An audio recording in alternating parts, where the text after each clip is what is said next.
देखिए चार चार केस इसके लिए मैग्नेटिक मोमेंट पढ़ोगे। स्टार्ट करिए लूप के केस में। लूप के केस में जो इसकी डेफिनेशन दी गई है, मैग्नेटिक मोमेंट की definition, magnitude form, magnitude define किया गया है current multiplied by area bounded by the loop. Current multiplied by area bounded by loop.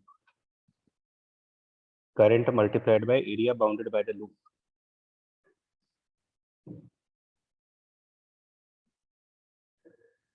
For a loop और डायरेक्शन के लिए इसका रूल है, डायरेक्शन को डिफाइन किया जाता है अलोंग एक्सिस ऑफ लूप। पहला पॉइंट अलोंग द एक्सिस, यानी कि लूप की प्लेन के perpendicular. Along axis that means perpendicular to plane of loop.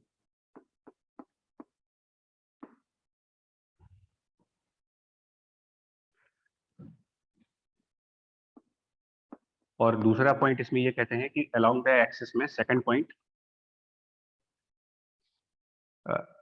Side वो वाली रखेंगे जिधर से करंट एंटी क्लॉकवाइज दिखे।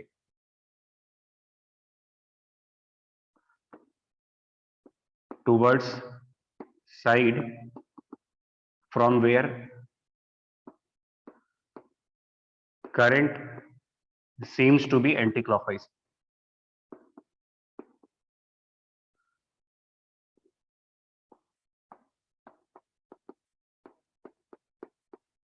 पहले ये पूरी समरी लिखो फिर बता रहे हैं आपको। लूप के केस में magnitude current multiplied by area और डायरेक्शन के लिए along the axis which is perpendicular to the plane of loop and उस साइड से जहां से करंट हमें एंटी क्लॉकवाइज दिखे।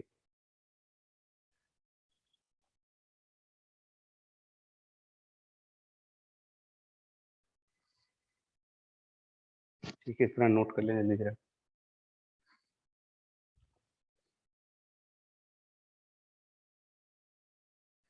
हुआ नोट ये? Yes sir. तो देखो जैसे कि फॉर एग्जांपल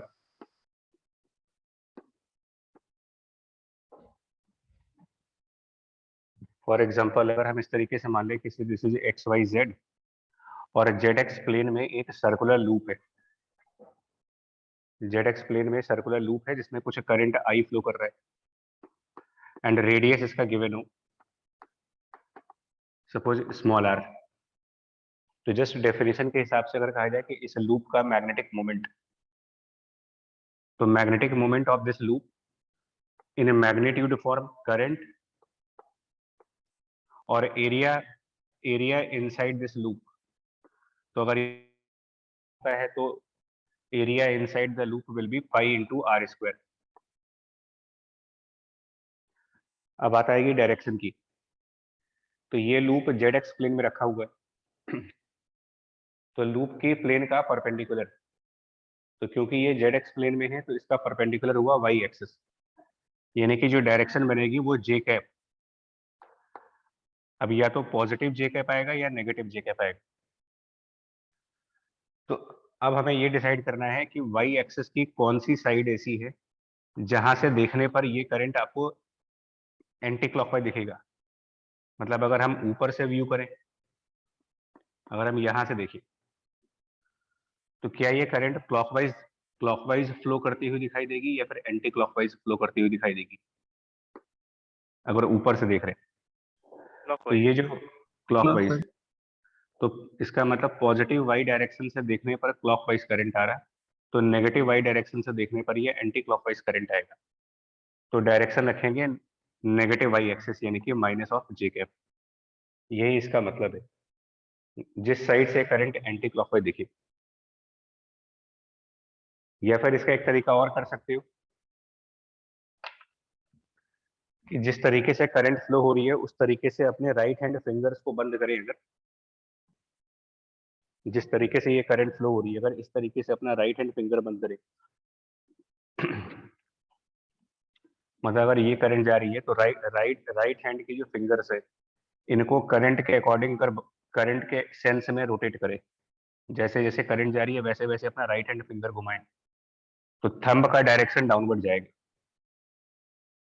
तो वो भी एक तरीका होता है कि करंट की डायरेक्शन में अगर हम अपनी फिंगर्स बंद करें, जैसे करंट है उसी हिसाब से फिंगर्स राइट हैंड की, तो थंब का डायरेक्शन जो डाउनवर्ड जाएगा वही चीज मैग्नेटिक मोमेंट की डायरेक्शन बनेगी। से एक और एग्जांपल देखिए। मान ले कोई लूप हमारा वाई जेड प्लेन में है और वो स्क्वायर फॉर्म का है, साइड ए और करंट आई स्क्वायर फॉर्म में है मान लें। अब इसका मैग्नेटिक मोमेंट अगर मुझे लिखना है, सपोज ये लूप नंबर 2 मान लेते हैं, इसको लूप नंबर 1, तो ये m1 है। लूप नंबर 2 के लिए अगर मैग्नेटिक मोमेंट लिखे तो लूप नंबर 2 के लिए मैग्नेटिक मोमेंट की मैग्नीट्यूड करंट और एरिया इनसाइड दिस लूप, तो स्क्वायर के inside area A square. Now इसका डायरेक्शन, अब की बार ये लूप वाई जेड प्लेन का है तो डायरेक्शन में आई कैप लगाओ। अब ये डिसाइड करेंगे कि प्लस आई कैप लगाएंगे कि माइनस आई कैप लगाएंगे। तो एक्स एक्सिस की कौन सी साइड से देखने पर करंट एंटी क्लॉकवाइज दिखेगा या फिर अपनी फिंगर्स को करंट के अकॉर्डिंग बंद करेगा। तो जैसे ये करंट जा रही है, अगर इस तरीके से अपना राइट हैंड का फिंगर घुमाए ऐसे ऐसे करके, मतलब इस तरीके से अगर अपना राइट हैंड फिंगर बंद करें तो हमारा राइट हैंड वाला थंब कौन से डायरेक्शन में जाएगा। तो अगर यस हम इस सर। तरीके से फिंगर बंद करेंगे तो थंब की डायरेक्शन पॉजिटिव एक्स एक्सिस पे जाएगी। तो ये प्लस आई कैप।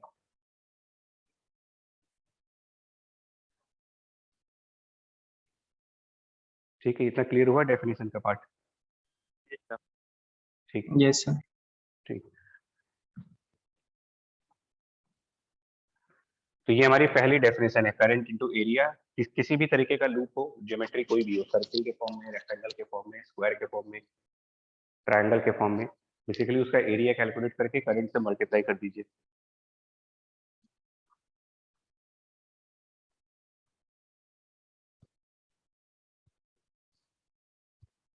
इसी में एक और एग्जांपल लेंगे।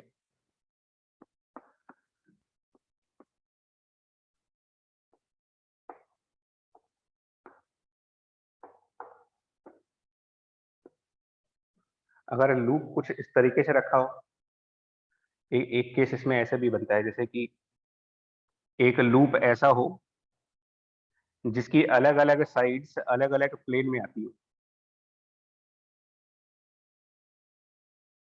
इस टाइप का एक लूप है। करंट आई इस वायर में फ्लो कर रहा है, इसको ए बी मान लीजिए। देन करंट बी टू सी जा रहा है, देन सी टू डी जा रहा है, एंड देन डी टू ए आ रहा है। इस तरीके से करंट फ्लो हो रही है। अब इसका मैग्नेटिक मोमेंट निकालना है, इस लूप का मैग्नेटिक मोमेंट। इसमें क्या है कि लूप के अलग अलग सेगमेंट्स अलग अलग प्लेन में है। लाइक ए बी वाला सेगमेंट वाई जेड प्लेन पर है, बीसी वाला सेगमेंट जेड एक्स प्लेन पर है, और बाकी के ये दो सेगमेंट एक्स वाई प्लेन पर है। तो इसमें क्या करेंगे, जब लूप के अलग अलग सेगमेंट्स अलग अलग प्लेन में चले जाएं, different segments in the different planes,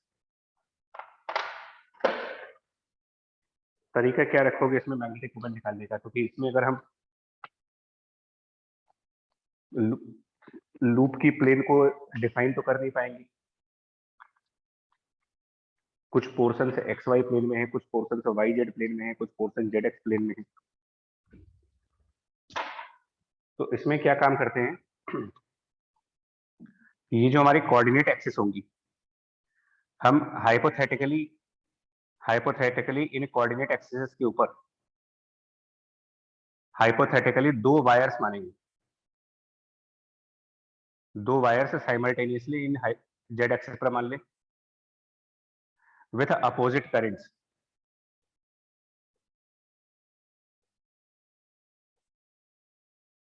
ऐसे ही वाई एक्सिस पर दो वायर्स मान ले हाइपोथेटिकल, उनमें भी करंट अपोजिट डायरेक्शन में दिखाए। और ऐसे ही एक्स एक्सिस पर दो वायर्स मान ले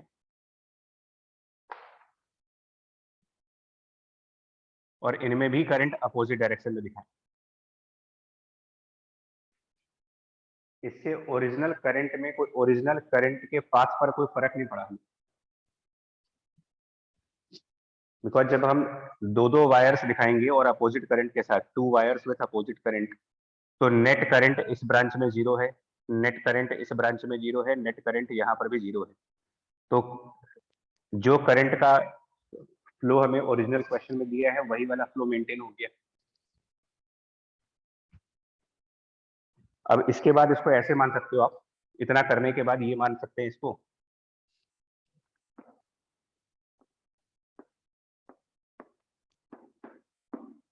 इस तरीके से मान लें आप कि एक ये लूप है, लूप नंबर 1, एक ट्रायंगुलर लूप है, लूप नंबर 2, और एक थर्ड लूप है, लूप नंबर 3। इनको अब अलग अलग देखते हैं। तो एक लूप हमारा एक्स वाई प्लेन में हो गया, जिसमें डायरेक्शन ऑफ करंट ऐसे चल रही है। तो इसका मैग्नेटिक मोमेंट निकालें, अगर हम इसकी साइड को ए मान लें कि ये वाली साइड ए लेंथ की है,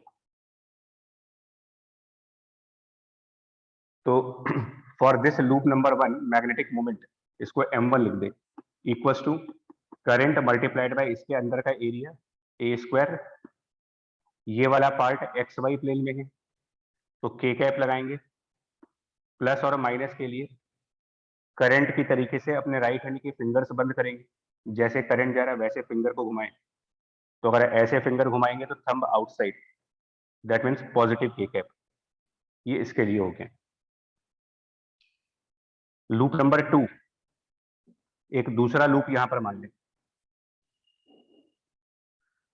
ट्रायंगुलर, जिसमें करंट का डायरेक्शन ये फ्लो कर रहा है। इस लूप नंबर 2 के लिए अगर मैग्नेटिक मोमेंट लिखे m2, तो m2 will be current multiplied by area. ये साइड ए है, ये वाली साइड भी ए है, area of triangle A square by 2। ना ये लूप नंबर 2 हमारा वाई जेड प्लेन पर है, तो इसके लिए लगाएंगे आई कैप। अगेन प्लस और माइनस के लिए करंट की डायरेक्शन में अपने फिंगर को घुमाएं। ये करंट ऐसे जा रहा है, ऐसे जा रहा है, फिर यूं आ रहा है। तो अगर इसी तरीके से अपने राइट हैंड फिंगर्स घुमाएंगे तो थंब का डायरेक्शन पॉजिटिव एक्स यानी कि प्लस आई कैप। और फिर एक तीसरा लूप जेड एक्स प्लेन में, third loop in the Z X plane, इस तरीके से। इसकी मैग्नेटिक मोमेंट निकाले अगर लूप नंबर 3 की, तो m3 magnetic moment for loop number 3, again I into area of triangle. इसके लिए जेड एक्स प्लेन बन रहा तो इसमें जे कैप लगाए। इसमें भी प्लस माइनस डिसाइड करने के लिए करंट के हिसाब से अगर अपनी फिंगर को घुमाएंगे, जिस तरीके से ये करंट जा रही है वैसे अगर फिंगर घुमाई जाए तो थंब पॉजिटिव वाई डायरेक्शन की तरफ आएगा, यानी कि plus J cap. And finally total magnetic moment जब लिखेंगे तो इसको तीनों को वेक्टोरियली ऐड करें, m1 plus m2 and plus m3। उसके बाद मैग्नीट्यूड वगैरह निकाल सकते हैं वेक्टर के हिसाब से। मतलब हमने इसको हाइपोथेटिकल वायर्स ऐड करके और कॉम्बिनेशन ऑफ 3 लूप मान लिया है कि एक लूप ये बन गया, एक लूप ये बन गया और एक लूप ये बन गया।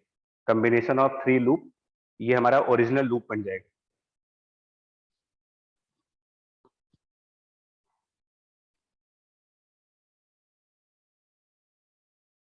ठीक है, यहाँ तक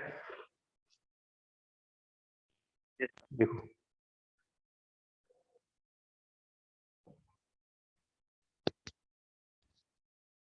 देख ले मैं यहाँ तक।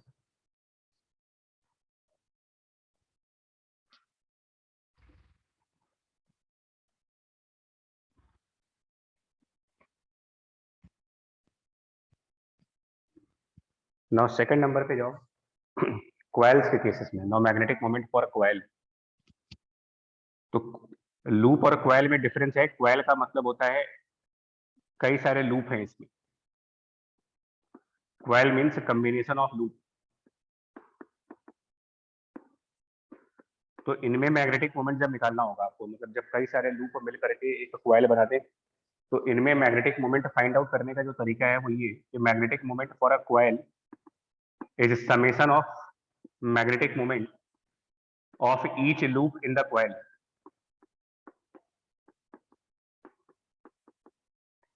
Magnetic moment of each loop in this coil. Summation या जरूरत पड़ने पर समेशन को इंटीग्रेशन भी कर सकते हैं। फॉर एग्जाम्पल इसके एग्जाम्पल देखेंगे। फर्स्ट एग्जाम्पल, सबसे बेस्ट एग्जाम्पल इसमें सोलेनाइड का आता है। तो सोलेनाइड कई सारे सर्कुलर लूप एक सिलेंडर के ऊपर लगाते हैं। एक सर्कुलर लूप, दूसरा सर्कुलर लूप, फिर एक और सर्कुलर लूप। इस तरीके से कई सारे लूप आपस में ऐड होते हैं। जस्ट लाइक स्प्रिंग जैसा होगा ये, स्प्रिंग की तरीके से कई सारी लूप होंगी इसमें। और अगर ये मान लिया जाए कि टोटल इसके अंदर n नंबर ऑफ टर्न्स है, total number of turns n है, और इसमें करंट I फ्लो कर रहा हो, तो जो इसका सबसे पहला वाला लूप बनेगा, for this very first loop, magnetic moment for this first loop by formula I into A, magnetic moment for this second loop, ये भी I इंटू ए होगा, बिकॉज सेम इसका भी एरिया उतना ही है। Similarly magnetic moment for this third loop, again I into a. और इस तरीके से अगर n टर्न्स हैं इसके अंदर, 1 2 3 4 5 एंड सो ऑन करके n टर्न्स, और वो सभी सेम एरिया के हैं, जितना जितना एरिया यहाँ पर है वही एरिया इसका भी है, वही एरिया इसका भी है, तो ऑब्वियसली इसके इसमें total magnetic moment, the total magnetic moment will become I into A for a single turn, और ऐसे n टर्न्स हैं multiplied by n, total magnetic moment for this solenoid.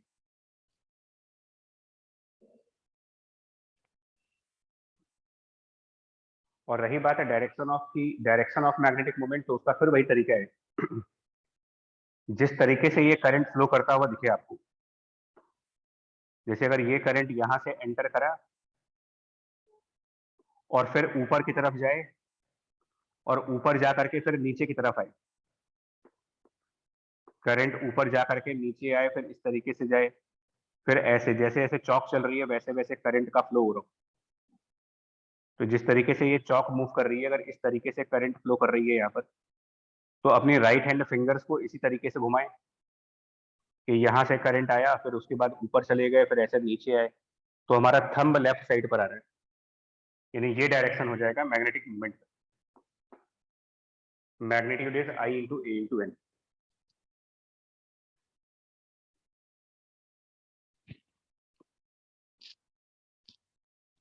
Second case इसमें है सोलेनाइड के बाद, दूसरे नंबर पे आता है अब प्लेन कॉइल, या इसको स्पाइरल भी बोलते हैं, spiral coil.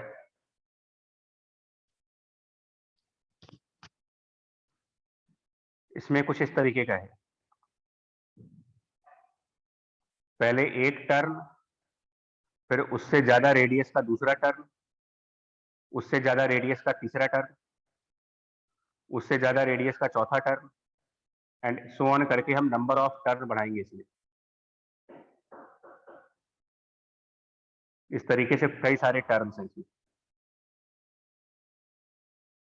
And suppose total इसके अंदर भी n टर्न्स हैं।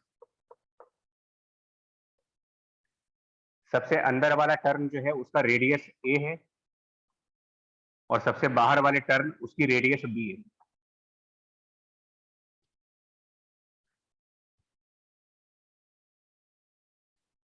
ना इसका अगर मैग्नेटिक मोमेंट पूछा जाए कि इस कॉइल का मैग्नेटिक मोमेंट क्या बनेगा, तो यही रूल लगाएं, सबसे अंदर वाले टर्न की बात करेंगे तो magnetic moment for the inner most, magnetic moment for this inner most loop, तो वो सबसे इनर मोस्ट वाले का जब निकालोगे, सबसे अंदर वाले का मैग्नेटिक मोमेंट, तो वो लिखा जाएगा करंट मल्टीप्लाइड बाय सबसे अंदर वाले लूप की रेडियस स्मॉल a है, तो एरिया पाई a स्क्वायर। ऐसे ही सबसे बाहर वाले लूप की बात करें अगर, सबसे बाहर वाला लूप, तो उसका magnetic moment I multiplied by सबसे बाहर वाला लूप b रेडियस का है, तो उसके लिए पाई इंटू बी स्क्वायर। अब इसमें प्रॉब्लम ये हो रही है कि हर एक टर्न अलग अलग रेडियस से बन रहे हैं। अंदर वाले का रेडियस सबसे कम है, उसके बाद वाला लूप ज्यादा रेडियस का है, उसके बाद वाला लूप और ज्यादा रेडियस का है। तो सभी loop similar magnetic moment produce नहीं कर रहे हैं।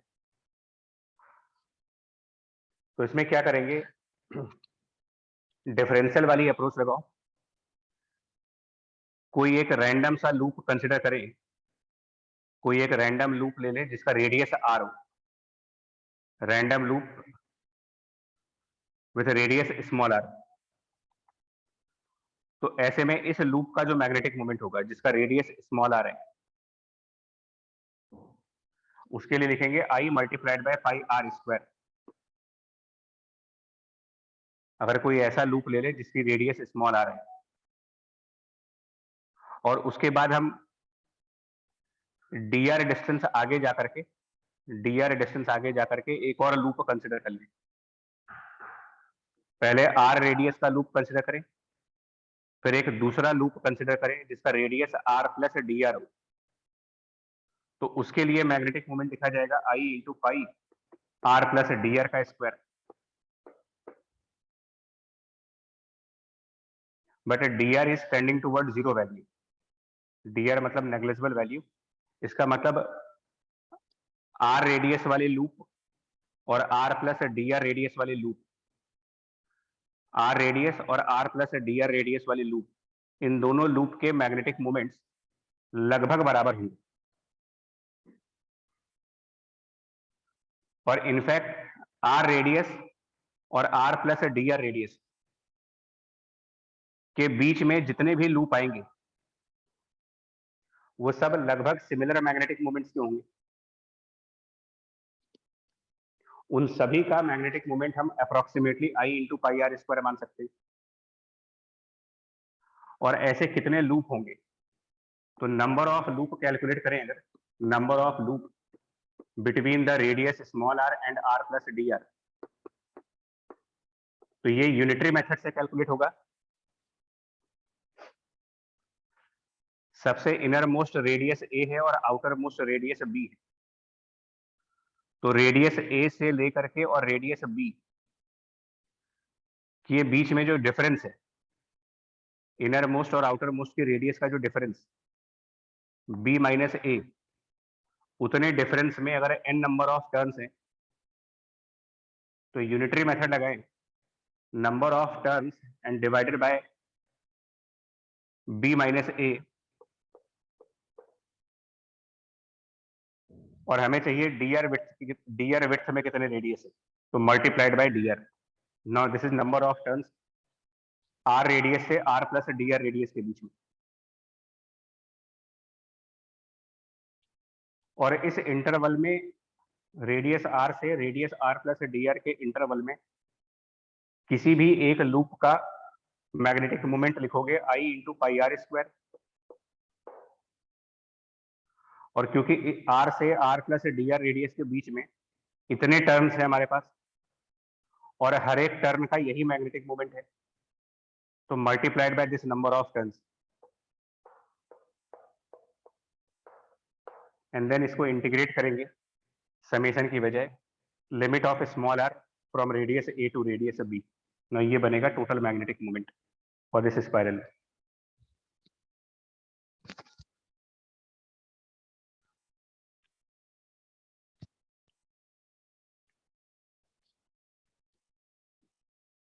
ये क्लियर हुआ कि नहीं अभी?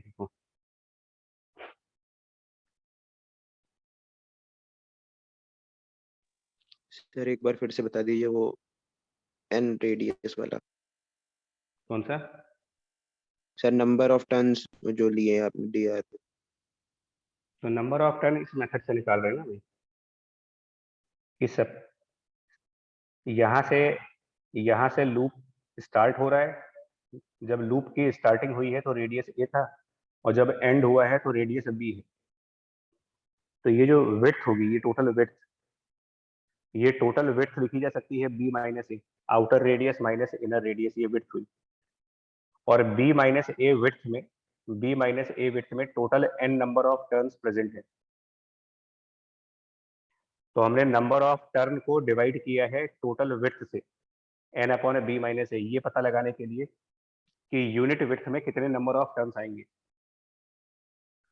और फिर हमने dr की एक विड्थ मानी है dr, उसे dr विड्थ में कितने टर्न आएंगे, तो number of turn per unit width multiplied by dr width, जिसके अंदर नंबर ऑफ टर्न की कैलकुलेशन हो रही है, वो dr मल्टीप्लाई किया है इसमें।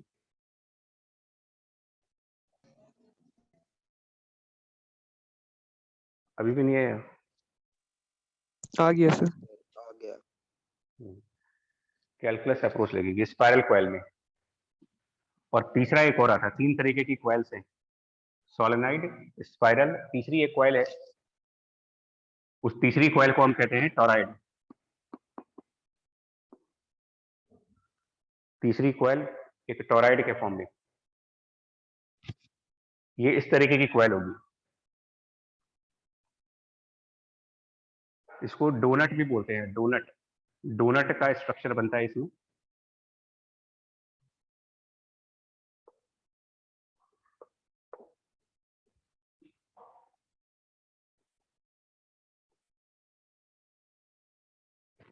एक बनाए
कुछ क्लियर हुआ डायग्राम किस तरीके का है ये?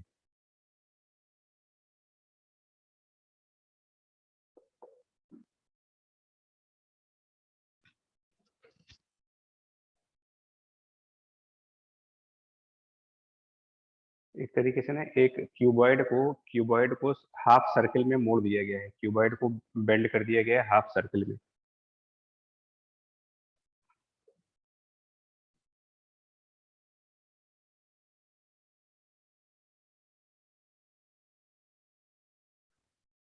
और इसमें वाइंडिंग्स इस तरीके की हैं।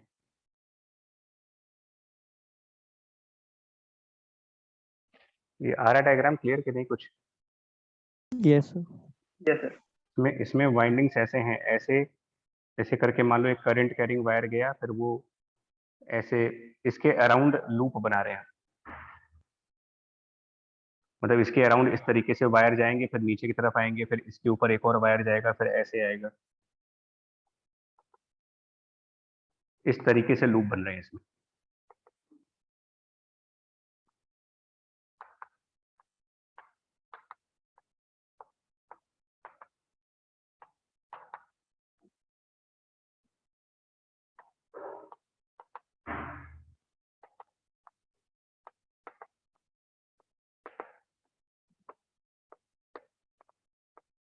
ऐसे करके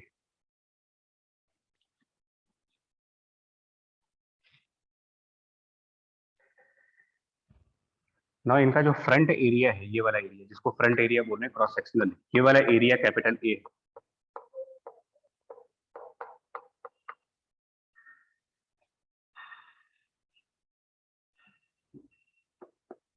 और ओवरऑल ये हाफ सर्किल है, half circle, radius of this half circle is smaller.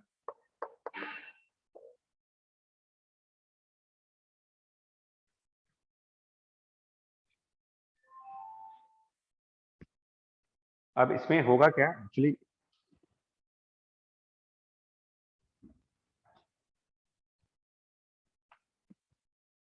इसमें प्रॉब्लम ये है कि जितने भी लूप हमें दिख रहे, चाहे ये वाला लूप ले ले, चाहे इसके पीछे वाला लूप ले ले, चाहे ये वाला लूप ले, चाहे ये वाला लूप ले, जितने भी लूप इसमें बने हुए हैं सबके मैग्नेटिक मोमेंट आएंगे तो बराबर ही। जैसे पहले वाले लूप की मैग्नेटिक मोमेंट निकालेंगे तो ये करंट इंटू एरिया, इसके पीछे वाले लूप का मैग्नेटिक मोमेंट निकालेंगे तो वो भी आई इंटू ए होगा, इसके पीछे वाला भी आई इंटू ए होगा। इंडिविजुअली सभी आई इंटू ए है, बट प्रॉब्लम क्या है, जो डायरेक्शन होगा मैग्नेटिक मोमेंट का, बिकॉज यहां पर बताया गया था कि डायरेक्शन लूप की प्लेन के परपेंडिकुलर है, तो ये सारे टर्न अलग अलग प्लेन में चले गए। इतना इमेजिन करो कि जो सबसे सेंटर वाला लूप होगा उसकी प्लेन और सबसे एंड वाला लूप इसकी प्लेन, ये दोनों प्लेन परपेंडिकुलर प्लेन्स बनेंगे। तो भले सबके मैग्नेटिक मोमेंट मैग्नीट्यूड में बराबर आ रहे हैं, बट सबकी डायरेक्शन सेम नहीं आ रही।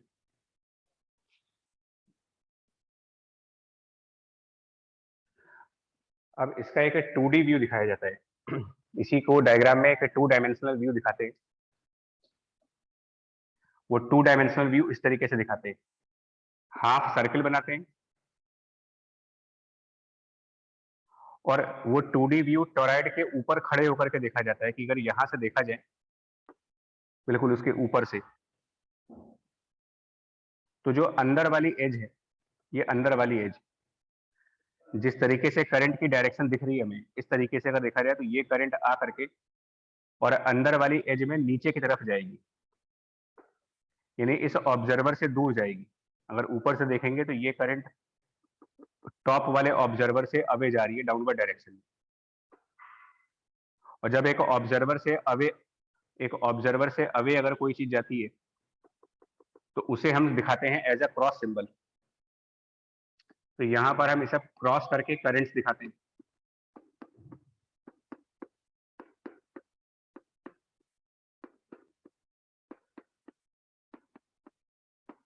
ये जितनी भी क्रॉस है ये बेसिकली इन वायर्स को दिखाया जा रहा है। ये जितने जितने वायर डाउनवर्ड जा रहे हैं, ये वायर, फिर ये वाला वायर, फिर ये वायर, ये वायर, ये सभी डाउनवर्ड वायर्स में जो करंट है इनको क्रॉस के सिंबल से रिप्रेजेंट कर रहे हैं।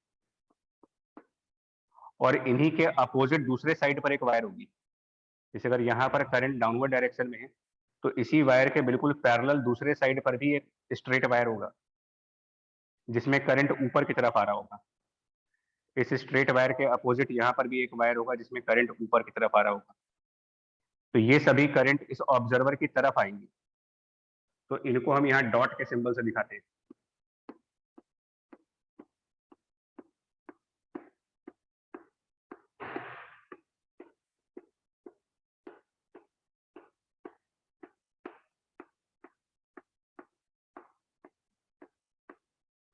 ये सब करंट आई।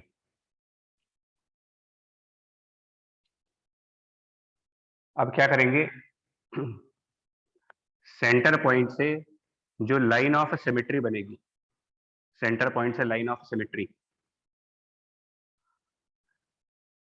उससे थीटा एंगल पर, जैसे मान लीजिए हमने ये वाला लूप सेलेक्ट कर लिया, कोई एक लूप सेलेक्ट कर लें और ये लूप सेंटर से थीटा एंगल पर है। तो इसका डायग्राम यहां देखेंगे तो सेंटर से थीटा एंगल पर गए और एक लूप दिखा हमें। इसका जो मैग्नेटिक मोमेंट होगा, ये डॉट मतलब करंट ऐसे बाहर की तरफ आई है, डॉट मीन्स करंट ऐसे बाहर की तरफ आई है, क्रॉस मतलब करंट अंदर गई है। तो अगर यहां से कोई करंट निकल करके और यहां पर एंटर कर रही है तो ये कुछ ऐसे फ्लो करेगा, इस तरीके से करंट निकली होगी और वापस ऐसे घूम गई होगी।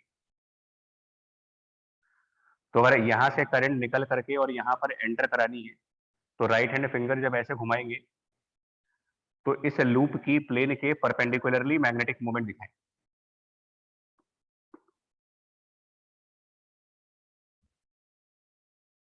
और इसकी numeric value for this magnetic moment will be current multiplied by area, इसकी न्यूमेरिक वैल्यू। तो ये मैग्नेटिक मोमेंट उस लूप के लिए कह रहे हैं जो लूप सिमेट्रिकल लाइन से थीटा एंगल पर बना होगा। इससे डी थीटा एंगल और आगे जाए,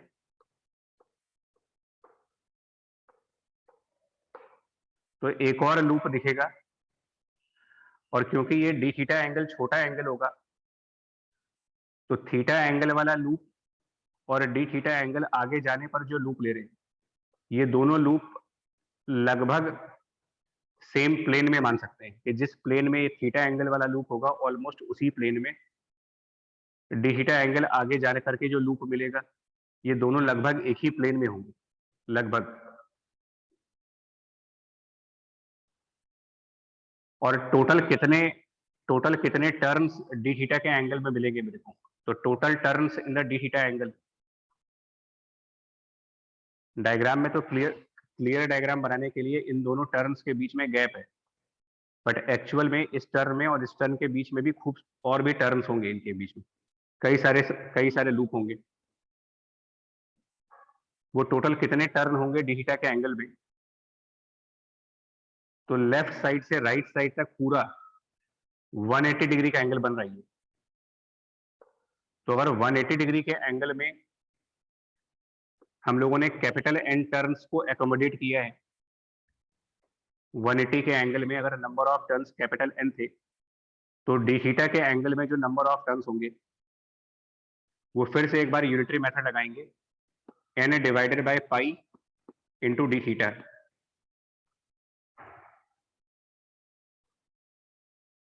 तो ये एक तरीके से हमको मिल जाएगा डी थीटा एंगल में जितने भी टर्न हैं उनके मैग्नेटिक मोमेंट्स।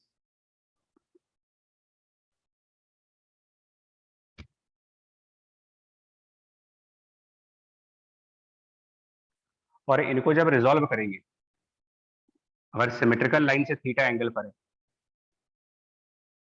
तो एम से अगर एक वर्टिकल लाइन नीचे लाए, एम वेक्टर से वर्टिकल लाइन नीचे, ये थीटा एंगल है। प्रॉपर्टी ऑफ पैरेलल लाइंस, अगर ये थीटा है तो ऑल्टरनेट एंगल यहाँ भी थीटा बनेगा, और अगर ये ऑल्टरनेट एंगल थीटा बनेगा तो इसके एडजेसेंट में 90 माइनस थीटा का एंगल होगा, और अगर यहाँ 90 माइनस थीटा का एंगल होगा तो एम वेक्टर का जो डाउनवर्ड कंपोनेंट बनेगा वो एम साइन थीटा होगा,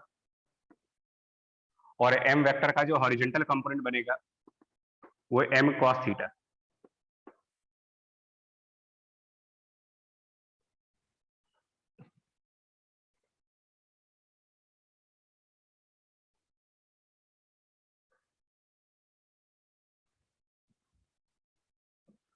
अगर इसी तरीके से हम थीटा एंगल अपोजिट साइड पे देखते हैं, लाइन ऑफ सिमेट्री से थीटा एंगल अपोजिट साइड जाते हैं, तो यहाँ पर मैग्नेटिक मोमेंट्स की डायरेक्शन कुछ डिफरेंट होती, और इनको जब रिजॉल्व करते तो इनके एक कंपोनेंट की डायरेक्शन वर्टिकली ऊपर आती और एक कंपोनेंट की डायरेक्शन राइट साइड आती। तो सिमेट्री से ये समझ में आ रहा है कि राइट साइड वाले लूप्स के वर्टिकल कंपोनेंट्स डाउनवर्ड है और लेफ्ट साइड वाले लूप्स के वर्टिकल कंपोनेंट अपवर्ड है। तो ये अपवर्ड और ये डाउनवर्ड, ये दोनों कंपोनेंट्स आपस में कैंसिल आउट करने वाले, यानी कि resultant magnetic moment M cos theta से मिलेगा आपको। तो ये पूरा मैग्नेटिक मोमेंट है, इसमें कॉस थीटा और मल्टीप्लाई करेंगे जिससे हमारा रिजल्टेंट बनेगा, और इसको इंटीग्रेट करेंगे थीटा की लिमिट रख करके लाइन ऑफ सिमेट्री से 90 डिग्री राइट साइड यानी कि π/2, और लाइन ऑफ सिमेट्री से 90 डिग्री लेफ्ट साइड यानी कि minus of π/2, and this will become magnetic moment, total magnetic moment.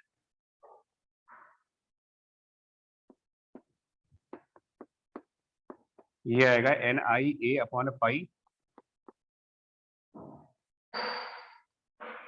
नहीं 2 भी आएगा, इंटीग्रेशन करने के बाद ये आ जाएगा 2NIA upon pi, magnetic moment of this half toroid.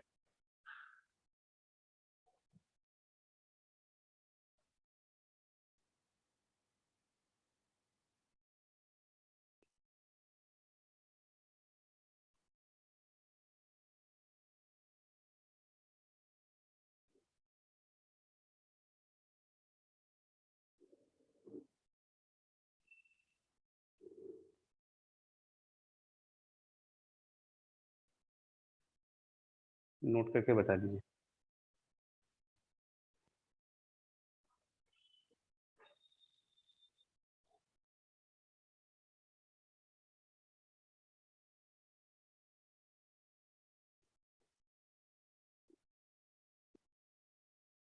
Note हो गया ये? Yes, sir. Final result 2NIE/π half toroid की magnetic moment. Yes sir. Yes sir, हो गया। So final direction right side होगा। हाँ,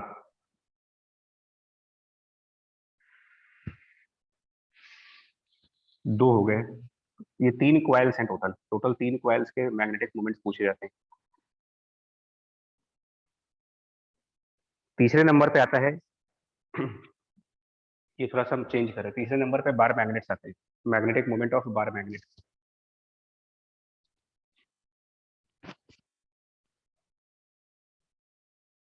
तो बार मैग्नेट का जो मैग्नेटिक मोमेंट है, magnetic moment for the bar magnet,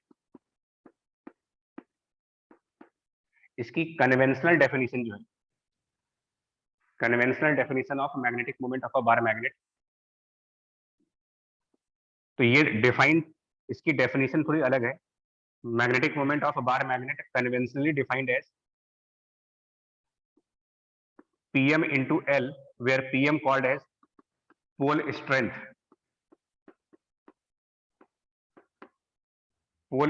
of magnet, or L called as length of the magnet.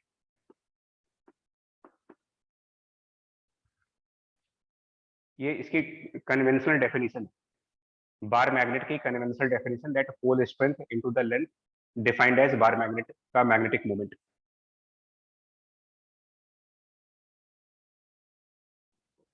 और इसका जो डायरेक्शन दिया गया है बार मैग्नेट्स में,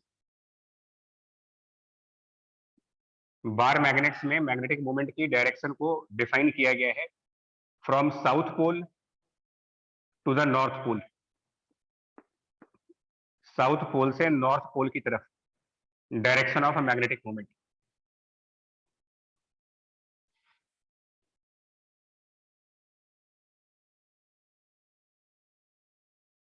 ये डेफिनेशन से पार्ट है, दोनों ही डेफिनेशन से जस्ट।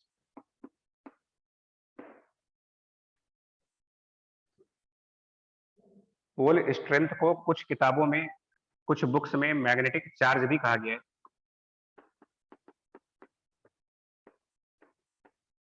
क्योंकि इसको कंपेयर करते हैं इलेक्ट्रिक डाइपोल के साथ। इलेक्ट्रिक डाइपोल में जैसे चार्ज इनटू डिस्टेंस को डाइपोल मोमेंट कहा गया है, वैसे ही इसको कंपेयर किया गया है।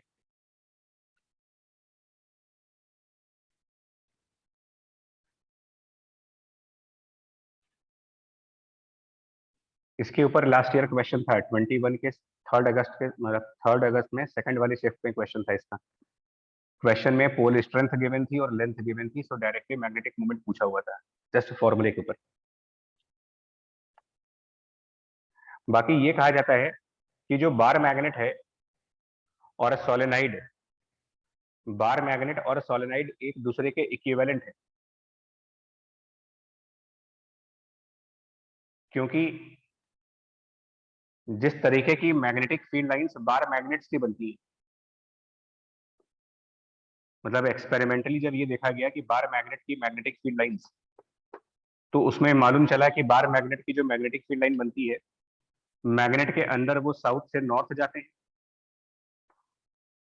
और मैग्नेट्स के बाहर नॉर्थ से मैग्नेटिक फील्ड की लाइन से डाइवर्ज करती है और साउथ की तरफ एंटर करती है।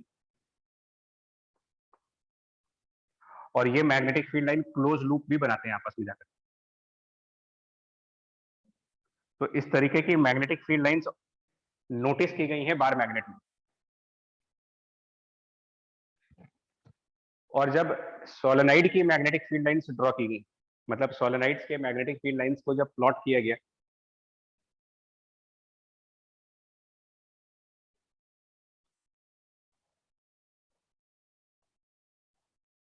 तो सोलेनाइड्स की भी मैग्नेटिक फील्ड लाइंस बिल्कुल ऐसे ही बनती हैं जैसे कि बार मैग्नेट्स की, एग्जैक्टली सेम तरीका इनका भी है।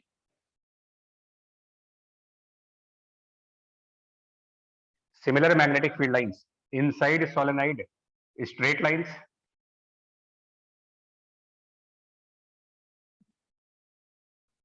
और आउटसाइड सोलेनाइड ये बिल्कुल मैग्नेट के स्टाइल में चलते हैं।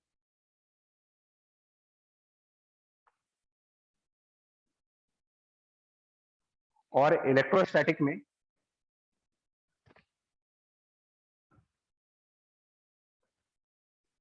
इलेक्ट्रोस्टैटिक में जब डाइपोल को देखा गया था तो उसकी जो इलेक्ट्रिक फील्ड लाइंस है -q और +q की इलेक्ट्रिक फील्ड लाइंस,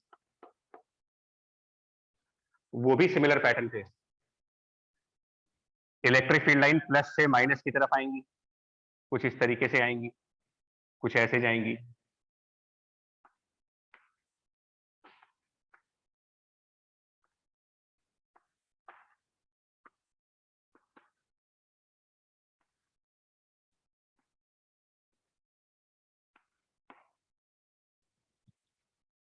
और ये भी इस तरीके से लूप बनाते हैं, ये भी ऐसे करके लूप बनाते हैं। तो जब लाइंस को देखा गया तो ये समझ में आया कि इलेक्ट्रोस्टैटिक का इलेक्ट्रिक डाइपोल, बार मैग्नेट और सोलेनाइड ये सब इक्विवेलेंट है, एक दूसरे के एनालॉग है। जो प्रॉपर्टी इलेक्ट्रिक डाइपोल की है वही प्रॉपर्टी बार मैग्नेट की है, वही प्रॉपर्टी सोलेनाइड की है। इवन काफी हद तक इन सबके जो रिजल्ट्स मिलते हैं हमें, वो सारे रिजल्ट्स भी एक जैसे ही है।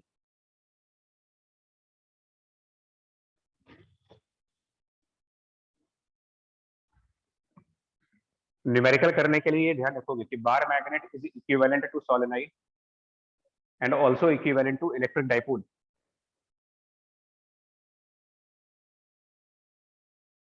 सोलेनाइड के केस में मैग्नेटिक मोमेंट को डिफाइन किया गया। अभी हम लोगों ने इसका न्यूमेरिकल किया कि इसमें मैग्नेटिक मोमेंट डिफाइन किया जाता है n multiplied by current multiplied by the area. ये वाला एरिया जो सर्किल का एरिया बनेगा, नेक्स्ट वाले सर्किल का एरिया NIA, ये सोलेनाइड का मैग्नेटिक मोमेंट। और बार मैग्नेट्स में मैग्नेटिक मोमेंट की जो conventional definition is pole strength into the length, और ये L लेंथ की मैग्नेट हो। बट क्योंकि इनकी मैग्नेटिक फील्ड लाइंस एक जैसी बन रही हैं, तो ये मान लिया गया है कि बार मैग्नेट और सोलेनाइड भी एकदम परफेक्टली इक्विवेलेंट हैं। इसीलिए जो कन्वेंशनल डेफिनेशन मैग्नेटिक मोमेंट की बार मैग्नेट की और mathematical definition magnetic moment solenoid की, ये दोनों सिमिलर बनने चाहिए। यानी कि ये कहा जा सकता है कि pole strength is like NIA divided by L। मतलब पुरानी थ्योरी में ऐसा माना गया है, कि बार मैग्नेट के अंदर, इनसाइड बार मैग्नेट्स कई सारे छोटे छोटे लूप बनते हैं। ये पुरानी थ्योरी है। एजम्पशन है कि हमारा बार मैग्नेट के अंदर कई सारे लूप है और वो लूप एग्जैक्टली वैसा ही काम कर रहे होते हैं जैसा कि एक सोलेनाइड काम करता है।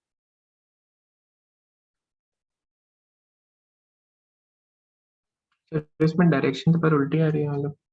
नहीं, वो करंट के डायरेक्शन से। एक्चुअली जो करंट गया है ना, उसमें अगर हम राइट हैंड फिंगर्स घुमाएंगे तो मैग्नेटिक मोमेंट लेफ्ट आ रहा है इसमें, और इसमें मैग्नेटिक मोमेंट हमने राइट साइड रखा हुआ है।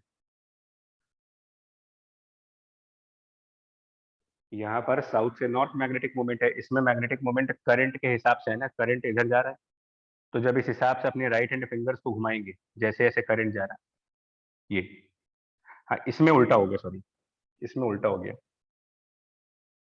ये गलत हो गया, इसमें ऐसे होना चाहिए करंट।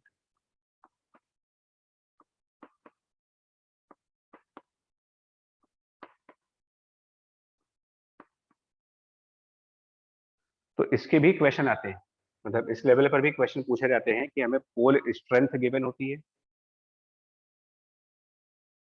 मैग्नेट की लेंथ गिवन होती है, मैग्नेट का एरिया गिवन होता है, क्योंकि जो बार मैग्नेट होते हैं वो क्यूबॉइडिकल स्ट्रक्चर के होते हैं।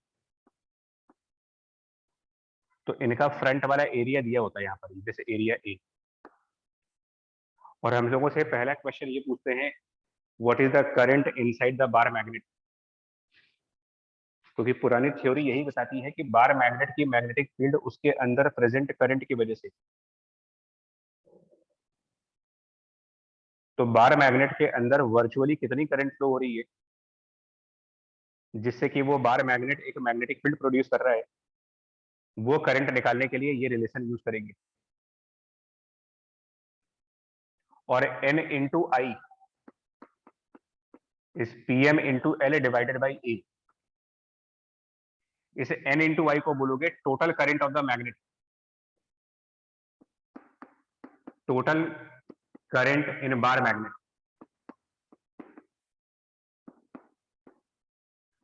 Because capital I will be the current in one loop, capital I in the second loop, capital I in the third loop। तो ऐसे अगर n लूप हैं तो total current I plus I plus I plus I n number of times n into I becomes total current. तो ये भी objective question mains के PYQs में है। Pole strength was given, length was given. दो question PYQ में दिखे थे, pole strength and length was given, directly magnetic moment पूछा था। और एक क्वेश्चन में पोल स्ट्रेंथ गिवन थी, लेंथ गिवन थी और इधर का एरिया गिवन था, और पूछा हुआ था करंट इन द मैग्नेट, सीधा सीधा PM into l divided by A.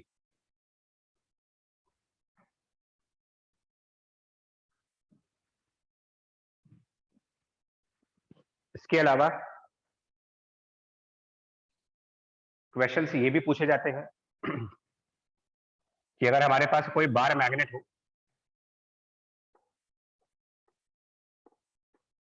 Suppose कोई बार मैग्नेट है जिसमें हमारा साउथ नॉर्थ पोल्स है, और इसको हम लोगों ने कट कर दिया, और इसको कट करके दो छोटे छोटे मैग्नेट्स बनाए, ऐसे परपेंडिकुलरली किसी लाइन से कट कर दें अगर, और कट करके दो स्मॉल मैग्नेट्स बना दें।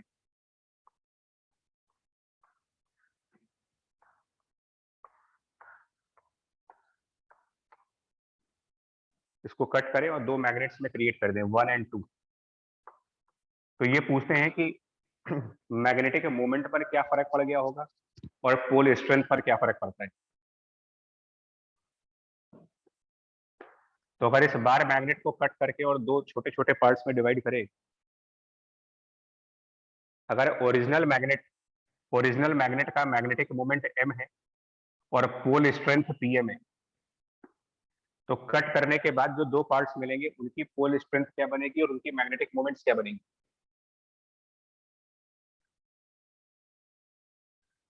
तो इसका आंसर देने के लिए आप मैग्नेट को इमेजिन करो कि सोलेनाइड था वो। हम मैग्नेट की जगह ये इमेजिन कर लेते हैं कि एक सोलेनाइड है और हमने सोलेनाइड को दो पार्ट्स में कट कर दिया, और सोलेनाइड का मैग्नेटिक मोमेंट फॉर्मूला है NIA। ऑब्वियसली अगर हम इस सोलेनाइड को दो पार्ट्स में कट कर देंगे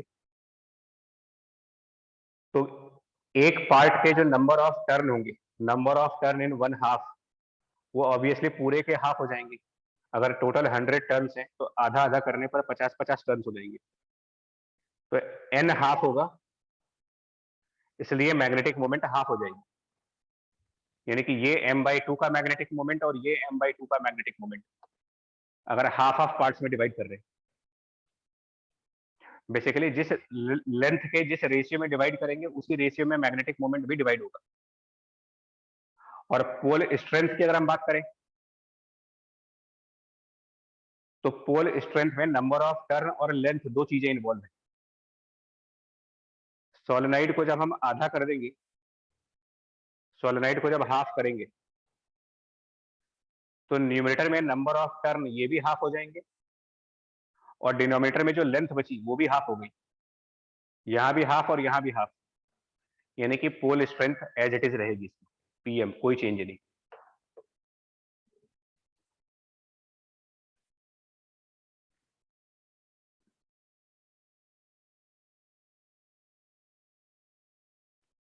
वहीं पर अगर बार मैग्नेट की कटिंग दूसरे तरीके से की जाए,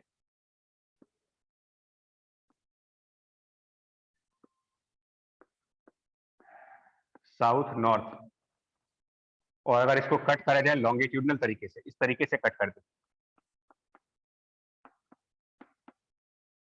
और ऐसे कट करके दो मैग्नेट्स फिर तैयार कर दें,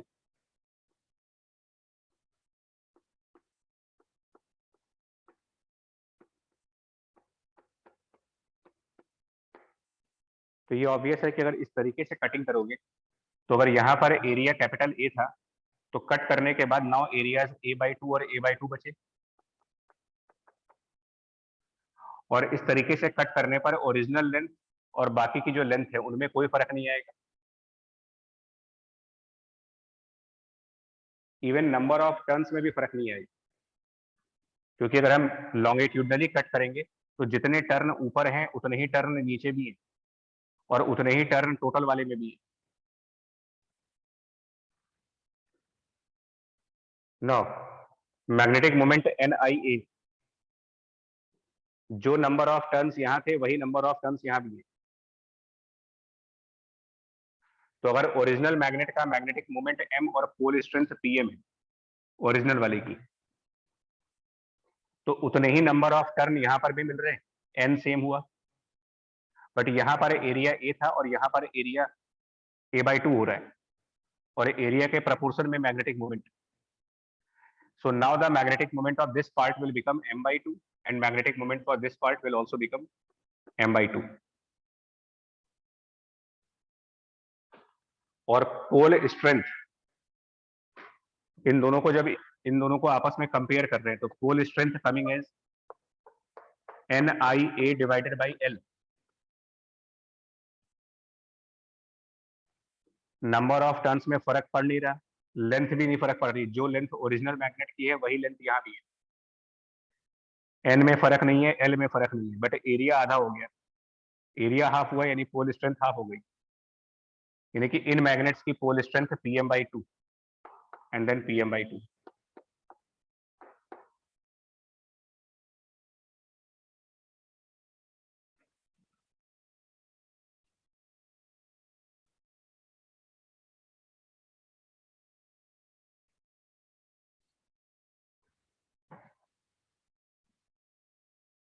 इसके अलावा कभी कभी ये पूछ लेते हैं, इन दो के अलावा तीसरे टाइप का क्वेश्चन ये हो जाता है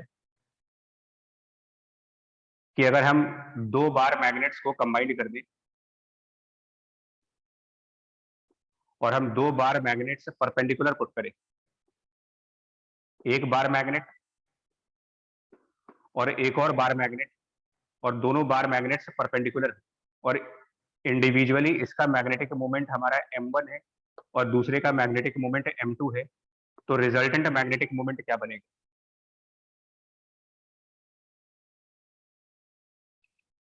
तो magnetic moment for this horizontal magnet, magnetic moment for the horizontal magnet south से नॉर्थ की तरफ, magnetic moment for this vertical magnet south से नॉर्थ की तरफ। तो ये दो परपेंडिकुलर मैग्नेटिक मोमेंट्स हो गए, और दो परपेंडिकुलर मैग्नेटिक मोमेंट्स होंगे तो जो रिजल्टेंट मैग्नेटिक मोमेंट बनेगा will be root of M1 square plus M2 square. ये तीसरी कैटेगरी है क्वेश्चन। क्वेश्चंस मैग्नेटिक मोमेंट के ऊपर आते हैं, क्वेश्चन पोल स्ट्रेंथ के ऊपर आते हैं, क्वेश्चंस कटिंग करने के ऊपर आते हैं, रिजल्टेंट मैग्नेटिक मोमेंट निकालने के ऊपर भी।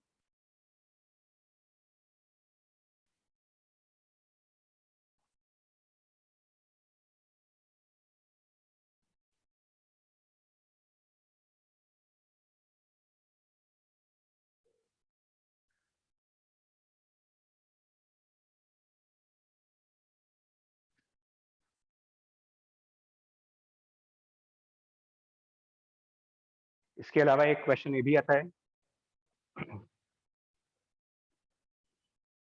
एक इस टाइप के भी क्वेश्चंस है कि अगर हमारे पास एक बार मैग्नेट हो, बार मैग्नेट जो कि स्ट्रेट फॉर्म में था, इसको एक बार मैग्नेट को रीस्ट्रक्चर किया जाए और रीस्ट्रक्चर करके इसको अगर हम सेमी सर्कल बना दें,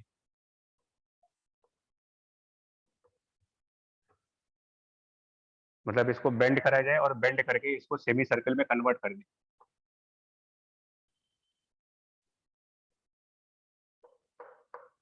तो अगर इसका मैग्नेटिक मोमेंट m है, सपोज इसकी मैग्नेटिक मोमेंट m है, तो उसका स्ट्रेट वाला पार्ट अगर हम सर्कुलर पार्ट में कन्वर्ट कर रहे हैं, तो now what will be the magnetic moment?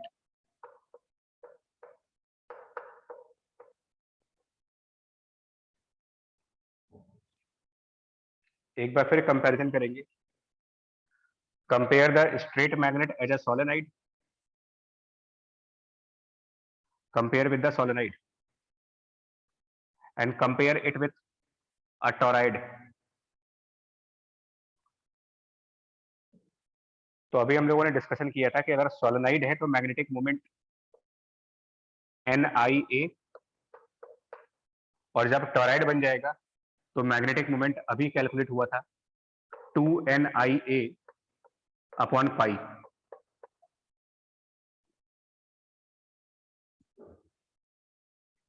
जिसका मतलब ये हुआ कि जब टोरॉइड बना देंगे, मतलब बार मैग्नेट को बेंड करके जब हाफ सर्कल बनाएंगे, स्ट्रेट मैग्नेट को हाफ सर्कल में जब कन्वर्ट कर देंगे, तो जो नया मैग्नेटिक मोमेंट होगा उसका, वो पुराने वाले मैग्नेटिक मोमेंट का 2 upon pi times, because NIA previous magnetic moment था और बेंड करने के बाद उसमें 2 अपॉन पाई मल्टीप्लाई कर रहे थे। सो अगर यहाँ पर मैग्नेटिक मोमेंट m है तो बेंडिंग के बाद उसमें 2 अपॉन पाई और मल्टीप्लाई करके इसका नया मैग्नेटिक मोमेंट आएगा। ये पूरा आपस में लिंक्ड टॉपिक है, मतलब सोलेनोइड और टोरॉइड को कंपेयर करेंगे बार बार मैग्नेट से।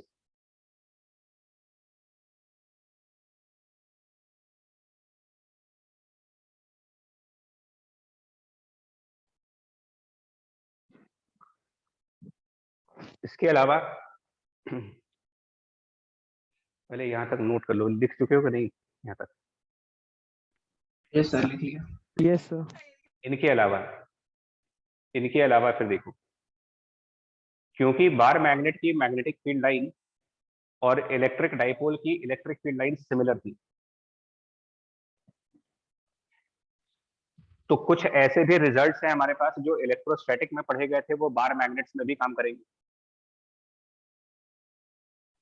एक तो बार मैग्नेट सोलेनोइड के इक्विवेलेंट है और दूसरा बार मैग्नेट इलेक्ट्रिक डाइपोल के इक्विवेलेंट है।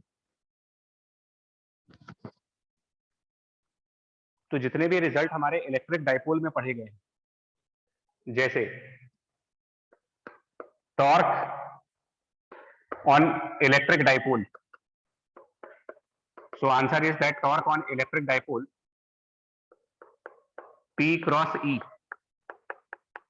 या फिर मैग्नीट्यूड फॉर्म में P sin थीटा। ना उसका एनालॉग ले ले, torque on bar magnet, torque on the bar magnet becomes M cross B। Dipole moment की जगह मैग्नेटिक मोमेंट और इलेक्ट्रिक फील्ड की जगह मैग्नेटिक फील्ड। इवन अगर इलेक्ट्रोस्टैटिक में एक स्टेटमेंट था, वो याद हो, जब डाइइलेक्ट्रिक्स पढ़ रहे थे उस समय ये डिस्कशन हुआ था कि जब हम डाइपोल को इलेक्ट्रिक फील्ड में रखते हैं, अगर हमने कोई एक डाइपोल लिया और उस डाइपोल को इलेक्ट्रिक फील्ड में किसी थीटा एंगल पर रखा हो,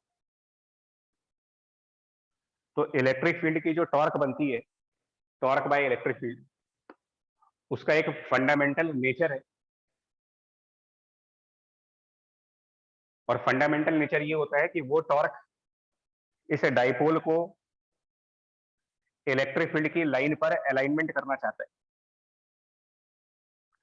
टॉर्क बाय इलेक्ट्रिक फील्ड इस डाइपोल को रोटेट करेगा सो दैट कि ये डाइपोल इलेक्ट्रिक फील्ड की डायरेक्शन में चला जाए, यानी कि ये सेंस ऑफ टॉर्क बनेगा।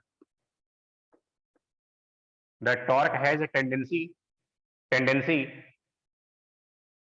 to make P vector parallel with E vector। Exactly यही चीज तब होगी जब मैग्नेटिक फील्ड के अंदर बार मैग्नेट रखो।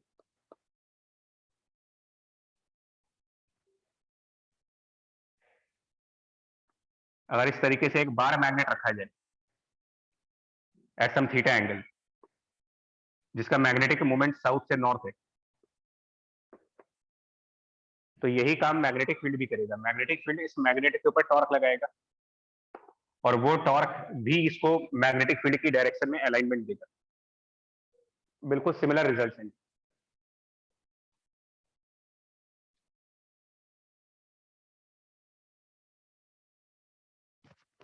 इलेक्ट्रोस्टैटिक में जाओगे तो इलेक्ट्रोस्टैटिक में एक प्रॉब्लम भी की गई थी, और उस प्रॉब्लम में डाइपोल का इलेक्ट्रिक फील्ड में ऑसिलेशन कंसिडर हुआ।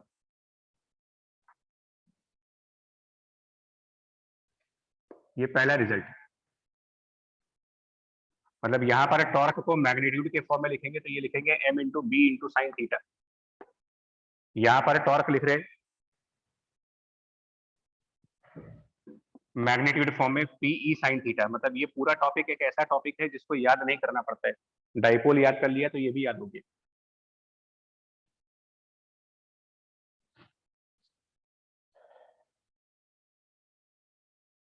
दूसरा, इसमें एक क्वेश्चन था, एचसीवी का भी क्वेश्चन था, क्लास का एग्जांपल भी था। स्मॉल ऑसिलेशंस का टाइम पीरियड निकाला गया था। स्मॉल ऑसिलेशंस में डाइपोल की टाइम पीरियड कैलकुलेट की गई थी और टाइम पीरियड का रिजल्ट बना था 2 pi root of I upon P E. Derivation के लिए नोट्स मिल जाएंगे।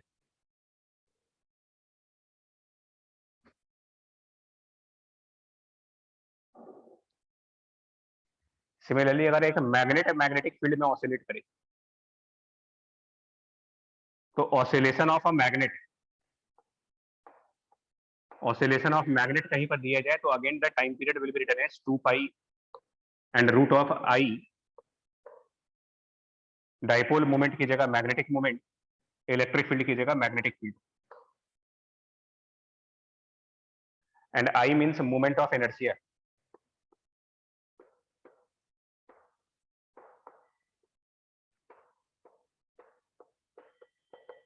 दोनों तरफ एक ही मतलब है इसका। ये क्लास में किया हुआ है, इसको हम नहीं कर रहे हैं, इसको कॉपी कर रहे हैं।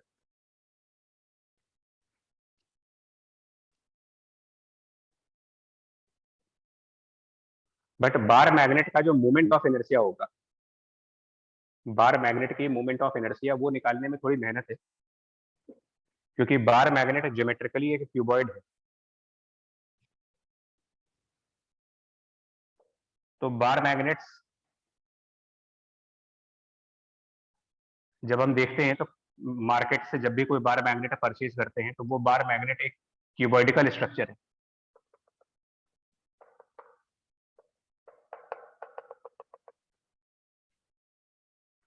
उसमें कुछ लेंथ है, कुछ विड्थ है और कुछ हाइट है। लेंथ, विड्थ, हाइट तीनों चीजें ऐसी।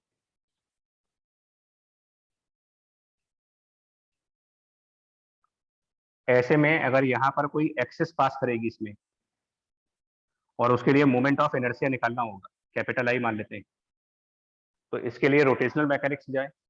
रोटेशनल मैकेनिक्स में क्यूबॉइड और क्यूब के मोमेंट ऑफ इनर्शिया डिराइव किए गए। और क्यूबॉइड के केस में अगर हमारी एक्सिस क्यूबॉइड के किसी पर्टिकुलर फेस को क्रॉस कर रही है, एक पर्टिकुलर फेस को क्रॉस करती है जब, तो मोमेंट ऑफ इनर्शिया लिखा जाता है m/12, और जिस फेस को क्रॉस कर रहे हैं उसकी dimensions L² plus W², because ये डायमेंशन L है और ये डायमेंशन W है। लैमिना वाला फॉर्मूला लगाते हैं इसमें। और ये m मतलब मास है। यहाँ कैपिटल M का मतलब है मैग्नेटिक मोमेंट, कैपिटल M मतलब magnetic moment, and small m mass of a magnet.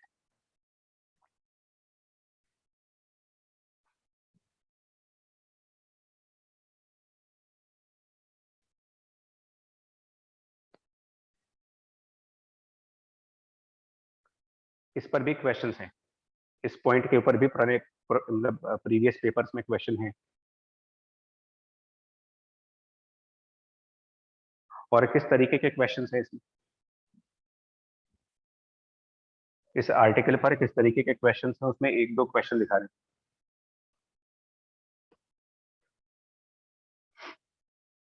उनका कहना होता है कि a thin magnet oscillates with a time period of suppose that 4 seconds. If magnet is cut into half,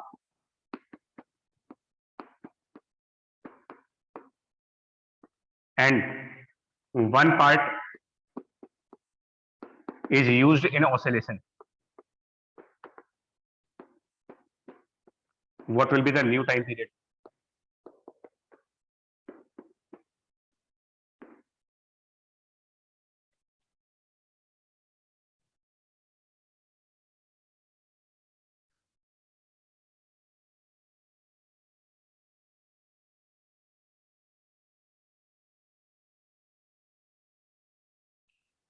तो इसमें जब ये स्टेटमेंट लिखा हो thin magnet,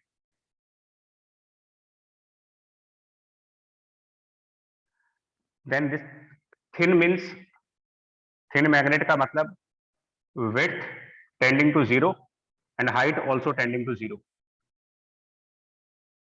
only length consider है।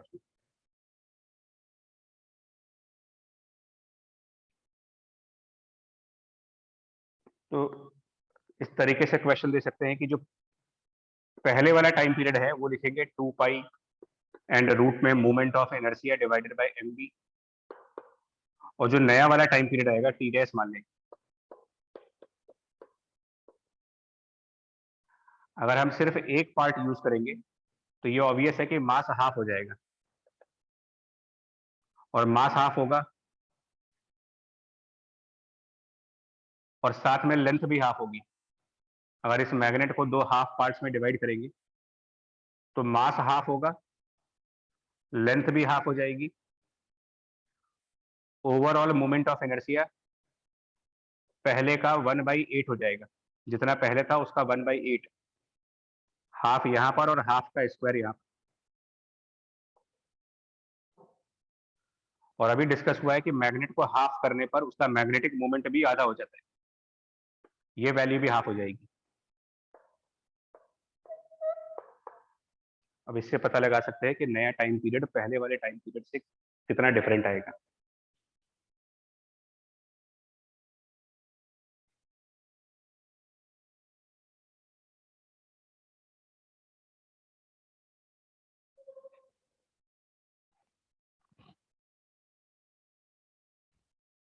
या एक दूसरे तरीके के क्वेश्चन ऐसे आता है,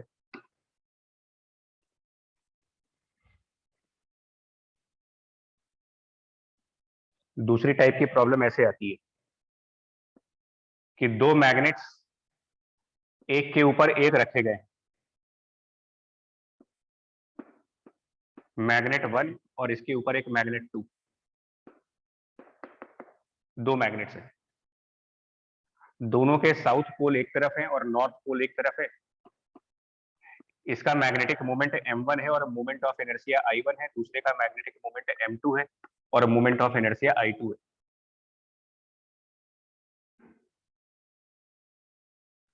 तो इसमें टाइम पीरियड का रिजल्ट क्या है? तो आंसर इज 2 पाई, क्योंकि दोनों के साउथ पोल एक साइड है, दोनों के नॉर्थ पोल एक तरफ है, तो मैग्नेटिक मोमेंट दोनों मैग्नेट्स का सेम डायरेक्शन में होगा, और जब दोनों मैग्नेट्स की मैग्नेटिक मोमेंट सेम डायरेक्शन में होगी तो resultant magnetic moment m1 plus m2 और मोमेंट ऑफ इनर्शिया जो कि एक स्केलर क्वांटिटी है, स्केलर क्वांटिटी है, तो अगर एक i1 है और दूसरा i2 है तो total moment of inertia i1 plus i2।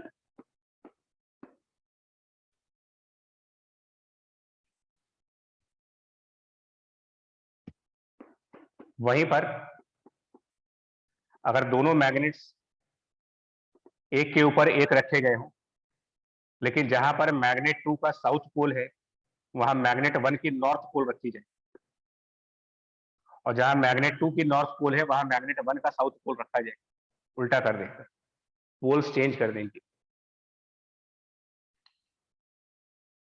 तो इसका मतलब ये होगा कि दोनों मैग्नेट्स के मैग्नेटिक मोमेंट्स, क्योंकि वो साउथ से नॉर्थ ही जाएंगे, मैग्नेटिक मोमेंट्स अपोजिट डायरेक्शंस में हो गए। एंड नाउ टाइम पीरियड जब निकालना होगा इस टाइप के मैग्नेट्स में, तो 2 pi total magnetic moment m1 minus m2 या फिर m2 माइनस m1, डिपेंडिंग कौन सी वैल्यू बड़ी है। बट मोमेंट ऑफ इनर्शिया में क्योंकि डायरेक्शन नहीं होता कोई, तो किसी भी तरीके से आप मैग्नेट रख लो, moment of inertia I1 plus I2 ही रहेगा। ये सेकंड केस।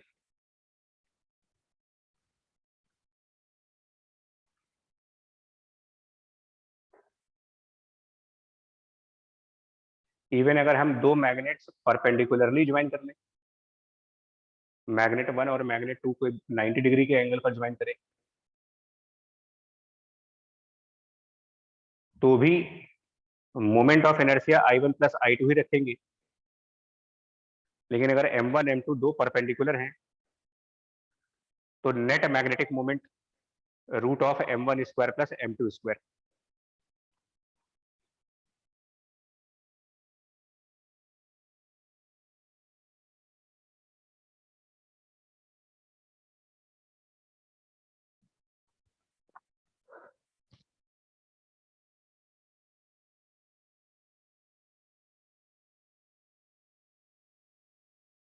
नोट हो गया? Yes, sir. ठीक है। इसके बाद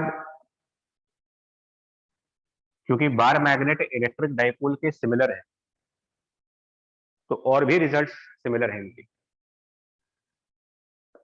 potential energy of a dipole, electric dipole की potential energy in the electric field,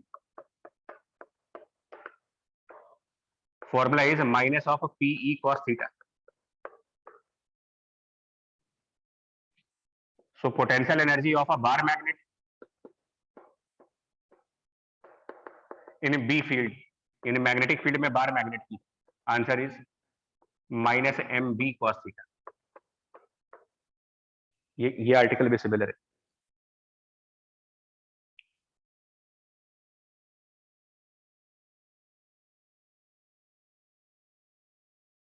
that means कि अगर हमारा कोई बार मैग्नेट है, अगर इस तरीके से हमने बार मैग्नेट रखा हो और मैग्नेटिक फील्ड के साथ उसका एंगल 90 बन रहा हो, तो ऑब्वियसली पोटेंशियल एनर्जी फॉर्मूले के अकॉर्डिंग 0 हो गई।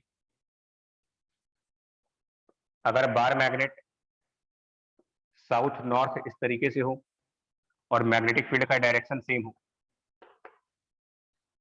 तो क्योंकि मैग्नेटिक मोमेंट साउथ से नॉर्थ है,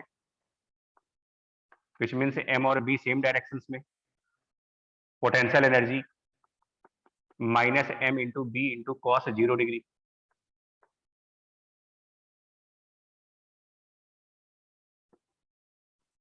इसी तरीके से अगर साउथ और नॉर्थ अपोजिट साइड पर होते, यानी कि मैग्नेटिक मोमेंट की डायरेक्शन अपोजिट होती, मैग्नेटिक फील्ड राइट साइड होता,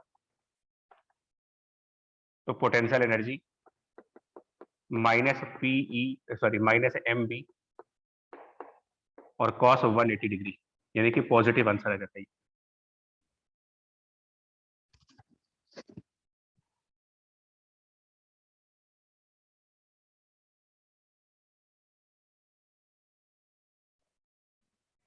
इसके ऊपर जो क्वेश्चन आते हैं वर्क से रिलेटेड, मतलब इसमें जो क्वेश्चंस आते हैं वो कुछ इस टाइप से होते हैं। How much work is required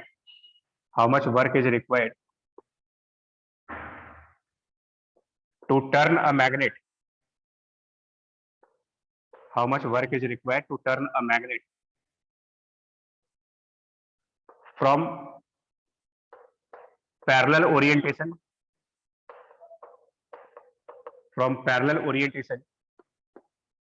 to orientation at 60 degree.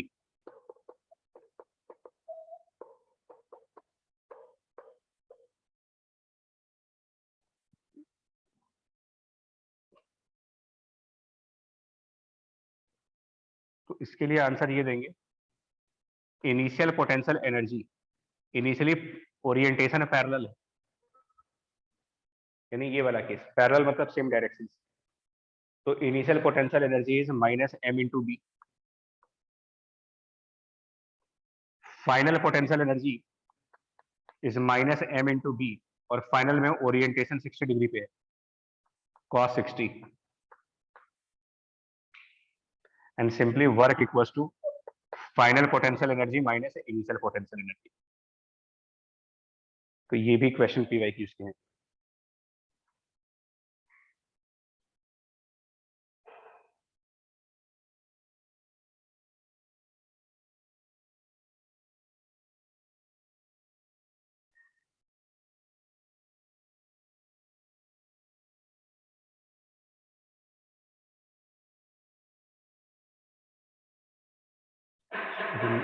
Note करके बताओ।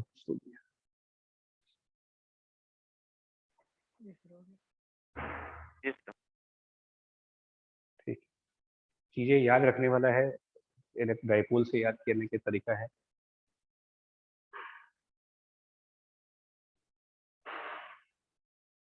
तो टॉर्क के ऊपर क्वेश्चंस हैं, ऑसिलेशंस के ऊपर क्वेश्चंस हैं, पोटेंशियल एनर्जी के ऊपर क्वेश्चन है, मैग्नेटिक मोमेंट पोल स्ट्रेंथ के ऊपर क्वेश्चन है।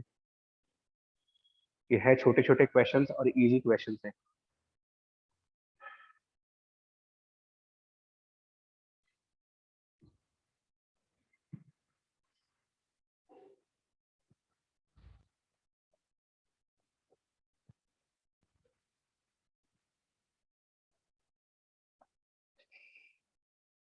इसके बाद मैग्नेट और इलेक्ट्रिक डाइपोल की जो सिमिलरिटी है, मैग्नेट इलेक्ट्रिक डाइपोल की सिमिलरिटी, इनकी सिमिलरिटी एक तीसरे आर्टिकल में भी है। अगर हम रिकॉल करें कि इलेक्ट्रिक फील्ड बाय डाइपोल, और इधर याद करें मैग्नेटिक फील्ड बाय मैग्नेट,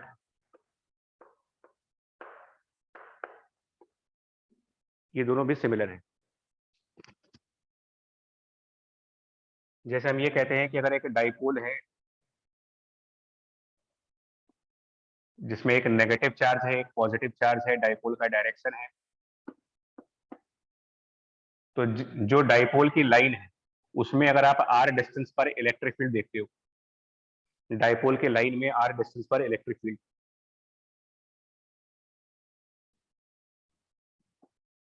तो अगर इसको E1 कहें तो फॉर्मूला इसका होता था E1 equals to, in case of dipole 1/4 pi epsilon naught into 2 times of dipole moment by r cube,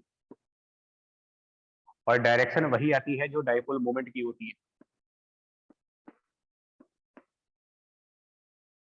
लेकिन वहीं अगर डाइपोल से r डिस्टेंस परपेंडिकुलर दिखे, डाइपोल के परपेंडिकुलर r डिस्टेंस पे जाए,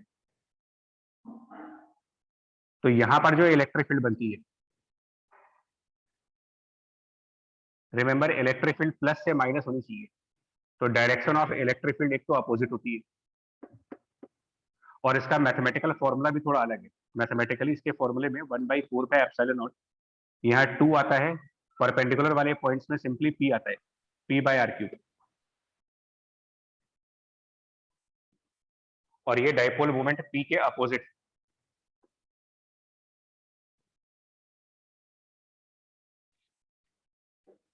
तो सिमिलर रिजल्ट यहां भी,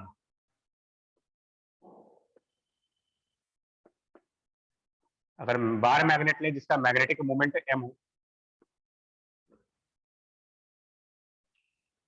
तो अगर हम मैग्नेट की लाइन में हैं, मैग्नेट के लाइन में, तो magnetic field at this point, magnet के लाइन में है तो magnetic field at this point, इसी फॉर्मूले का, इसी को कॉपी करना है, सिर्फ ये कांस्टेंट चेंज कर देंगे, ये जो कांस्टेंट इलेक्ट्रोस्टैटिक का था वो हट जाएगा, और इसके इक्विवेलेंट मैग्नेटिज्म में कांस्टेंट दूसरा है, μ0/4 पाई, 2 टाइम्स डाइपोल मोमेंट की जगह 2 times magnetic moment and divided bye r cube.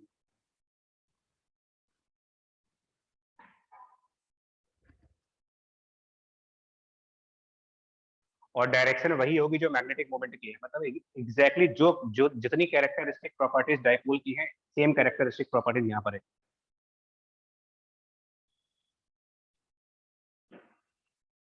Magnet के परपेंडिकुलर जाएंगे जब, तो मैग्नेटिक मोमेंट के अपोजिट साइड जाओ। मैग्नेटिक मोमेंट के अपोजिट साइड पर मैग्नेटिक फील्ड आएगी और फॉर्मूला होगा μ0/4π m/r³।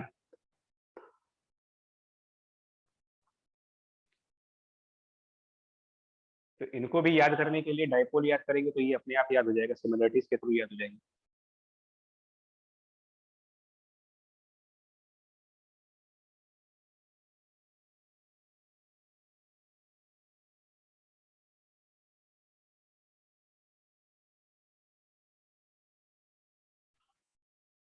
क्लियर हुआ ये भी? Yes. मैग्नेटिक फील्ड कैलकुलेशन, ठीक है। सारे कंसेप्ट एक एक करके खत्म कर लीजिए, जितने bar magnet, magnetic moment, torque, potential energy, ये सब काफी सिमिलर है।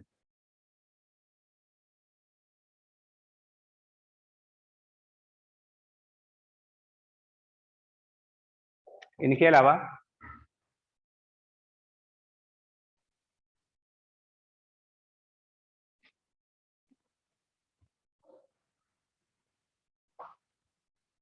ये तो हो गए बार मैग्नेट और इलेक्ट्रिक डाइपोल के सिमिलर रिजल्ट्स। पोटेंशियल एनर्जी में सिमिलरिटी है, टॉर्क में सिमिलरिटी है, फील्ड कैलकुलेशन में सिमिलरिटी है। मैग्नेटिक मोमेंट और पोल स्ट्रेंथ अगर पूछा जा रहा है तो मैग्नेट को सोलेनोइड और टॉरॉइड से कंपेयर किया जाए। और ऑसिलेशन, इतने टॉपिक्स के ऊपर क्वेश्चंस आराम से मिल जाएंगे। और लास्ट जो चौथा आर्टिकल था, magnetic moment of revolving charges.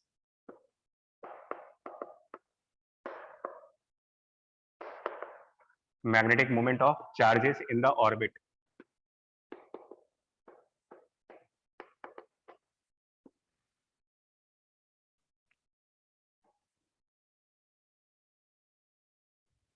तो अगर कोई चार्ज सर्कुलर ऑर्बिट में है, like it is like an electron revolving around nucleus,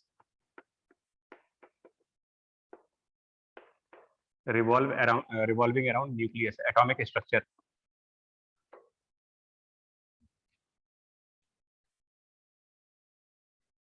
तो ऐसे में ये कहा जाता है कि अगर कोई इलेक्ट्रॉन है किसी सर्कुलर ऑर्बिट में, इलेक्ट्रॉन या प्रोटॉन, बट क्योंकि इलेक्ट्रॉन या प्रोटॉन, बट होता क्या है कि एटॉमिक स्ट्रक्चर्स में प्रोटॉन्स के बारे में ये कहा जाता है कि प्रोटॉन्स न्यूक्लियस में रहते हैं, वो रिवॉल्व नहीं होते, तो रिवॉल्व सिर्फ इलेक्ट्रॉन करेगा।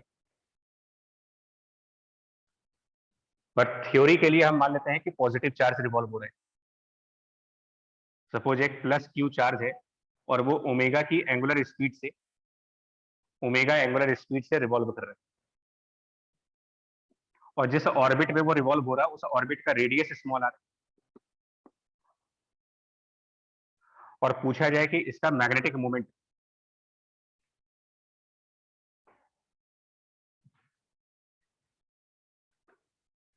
तो थ्योरी ये है that a charge in orbit is equivalent to current. It is equivalent to current in a loop.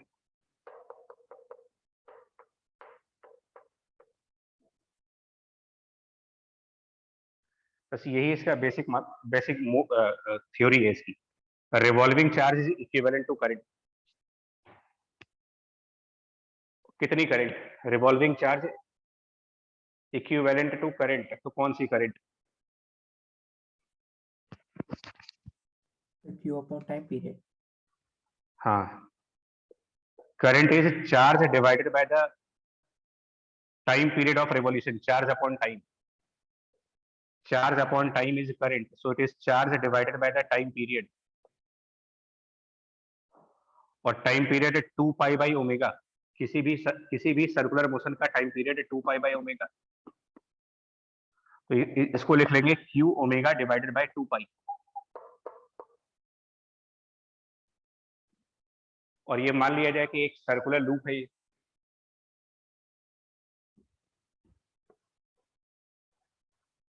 Difference सिर्फ इतना आएगा कि अगर पॉजिटिव चार्ज रिवॉल्व हो रहा है, अगर पॉजिटिव चार्ज रिवॉल्व हो रहा है तो जिस सेंस में रिवॉल्यूशन होगी, पॉजिटिव चार्ज का रिवॉल्यूशन जिस सेंस में होगा उसी सेंस में करंट मानेंगे, और नेगेटिव चार्ज का रिवॉल्यूशन जिस सेंस में हो रहा होगा उसके अपोजिट करंट मानेंगे, क्योंकि ये करंट का कन्वेंशनल डायरेक्शन है कि जिधर नेगेटिव चार्ज जाता है उसके अपोजिट साइड पर करंट को डायरेक्शन मानी गई है।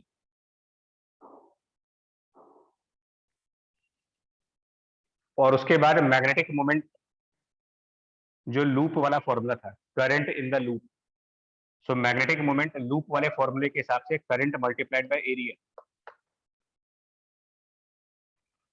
And therefore magnetic moment equals to I,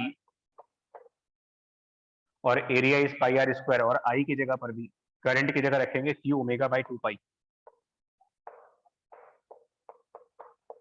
into pi are square. Clearly अगर इसको सिंप्लीफाई करते हैं, पाई और pi cancel, and therefore magnetic moment is Q omega R square by 2।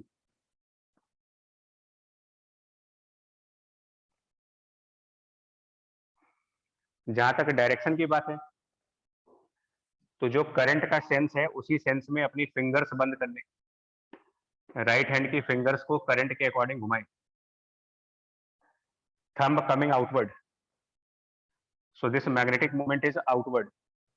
इसको डॉट सिंबल से दिखा सकते हो, इस प्लेन से बाहर की तरफ, यानी पॉजिटिव जेड एक्सिस। अगर इस प्लेन को एक्स वाई मान ले तो पॉजिटिव जेड एक्सिस हुई डायरेक्शन ऑफ मैग्नेटिक मोमेंट, और नेगेटिव चार्ज का रिवॉल्यूशन अगर है तो जो करंट का डायरेक्शन है उसी हिसाब से फिंगर घुमाएं। इसमें थंब इनवर्ट जाएगा, तो इसमें क्रॉस डायरेक्शन दिखाएंगे मैग्नेटिक मोमेंट की।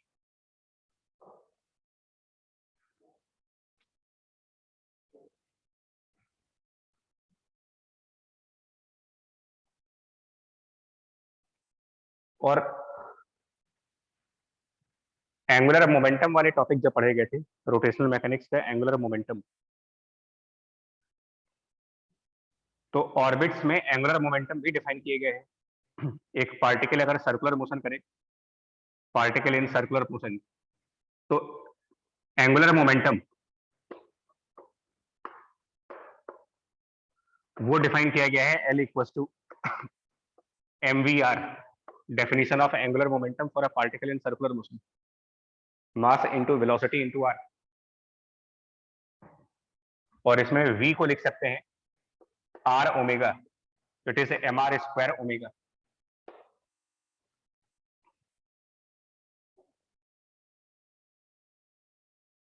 और अगर यहां से पता लगाएं कि what is the ratio of magnetic moment, ratio of magnetic moment to the angular momentum,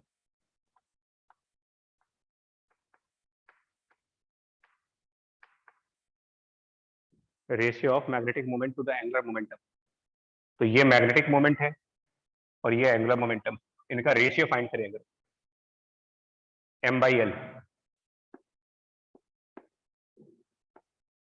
magnetic moment to the angular momentum का रेशियो, ये आएगा charge divided by 2 times mass of particle q/2m, charge upon the mass, मतलब charge divided by 2 times of मास।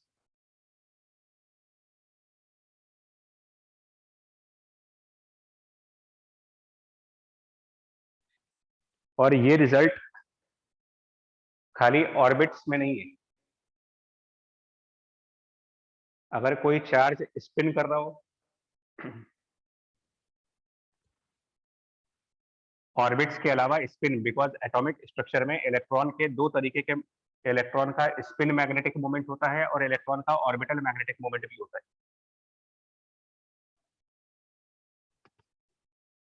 तो इसको use करोगे for orbital magnetic moment and साथ में अगर स्पिनिंग मोशन है, स्पिन यानी रोटेशनल मोशन,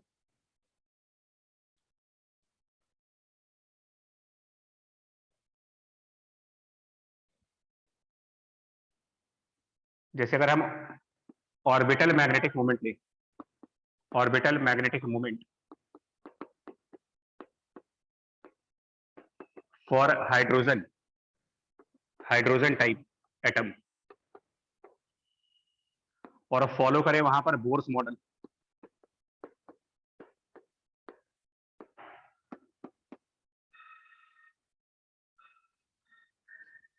तो बोर के मॉडल में एक स्टेटमेंट है, बोर मॉडल में एंगुलर मोमेंटम को लेकर के क्वांटाइजेशन है उसका, एंगुलर मोमेंटम की क्वांटाइजेशन रूल है, और उन्होंने एंगुलर मोमेंटम को ये कहा था कि किसी पर्टिकुलर क्वांटिटी का इंटीग्रल मल्टीपल होता है, और वो था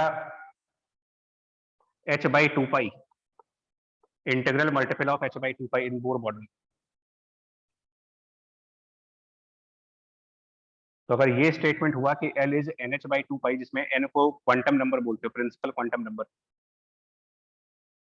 एंड देयरफॉर मैग्नेटिक मोमेंट जो ऑर्बिटल मोशन से आ रही है,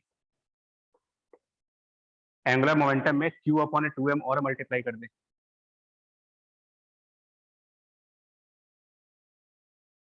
क्योंकि इलेक्ट्रॉन रिवॉल्व हो रहा है तो चार्ज इलेक्ट्रॉन का होगा, तो इट इज E/2m और मल्टीप्लाइड बाय दिस वैल्यू, तो वो कुल मिलाकर के E/4πm इंटू h और इंटू n ये बनेगा।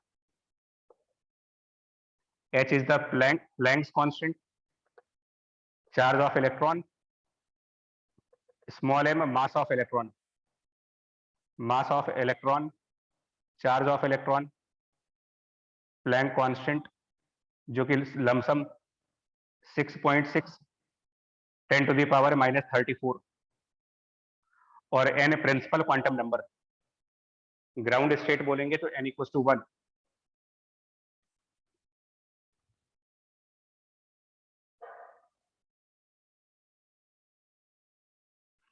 और ये जो टर्म है ब्रैकेट में लिखा हुआ टर्म, इसको स्मॉलेस्ट ऑर्बिटल मैग्नेटिक मोमेंट बोल सकते हो, इससे कम ऑर्बिटल मैग्नेटिक मोमेंट नहीं आ सकता, क्योंकि n की वैल्यू 1 से कम नहीं होगी तब। तो EH/4πm least possible magnetic moment है, इसको बोर मैग्नेटॉन भी कहा गया है, smallest magnetic moment called as Bohr magneton.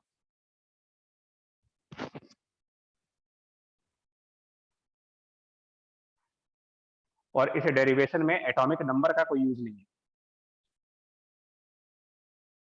पूरा रिजल्ट एटॉमिक नंबर के इंडिपेंडेंट है। तो अगर हम हाइड्रोजन की बात कर ले, हीलियम पॉजिटिव आयन की बात कर ले,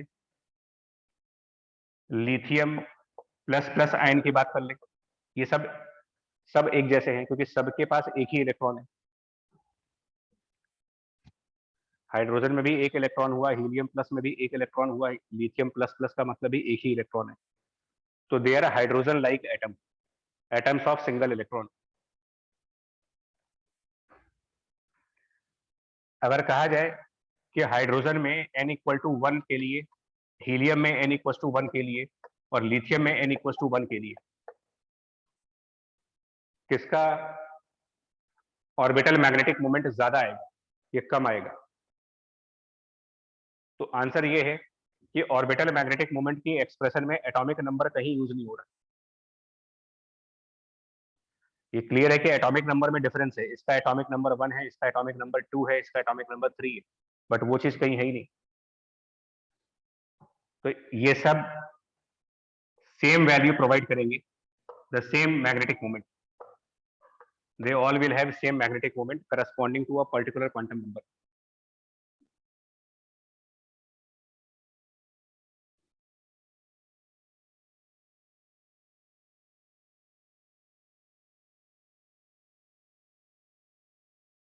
और ये सिर्फ ऑर्बिटल मोशन के लिए नहीं है, बिकॉज एटॉमिक स्ट्रक्चर के का जो मॉडल है, एटॉमिक स्ट्रक्चर का मॉडल, उसमें केमिस्ट्री के पॉइंट ऑफ व्यू से बात करी जाए तो मैग्नेटिक मोमेंट दो तरीके की पढ़ाई गई है। एक तो ऑर्बिटल मैग्नेटिक मोमेंट बताते हैं और एक और मैग्नेटिक मोमेंट बताते हैं जिसको +½ और -½ से रिप्रेजेंट किया जाता है, called as spin magnetic moment.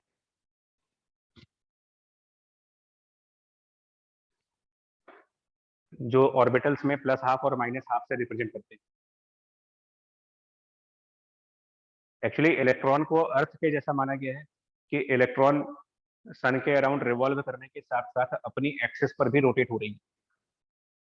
तो motion of electron in atomic structure भी ऐसा ही मान लिया गया है कि इलेक्ट्रॉन न्यूक्लियस के अराउंड चक्कर तो लगा रहा है, बट वो इलेक्ट्रॉन एक स्फीयर की तरीके से अपनी एक्सिस पर भी घूम रहा है। तो अगर आप स्पिन कंसिडर करो, स्पिन वाले में हम बेसिकली इलेक्ट्रॉन को एक स्फीयर मानते हैं।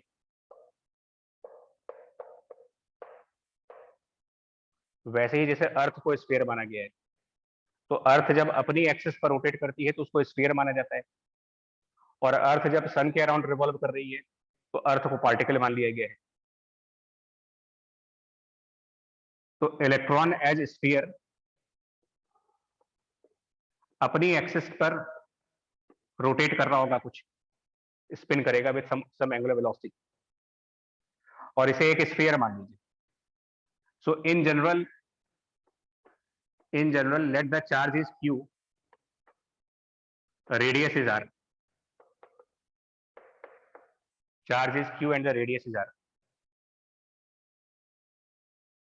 तो अगर हम इसको एक स्फेरिकल बॉडी मान लें, ये रिजल्ट दोनों तरीके के, ये रिजल्ट ऑर्बिटल मैग्नेटिक मोमेंट के लिए भी है, स्पिन मैग्नेटिक मोमेंट के लिए भी है। सो स्पिन मैग्नेटिक मोमेंट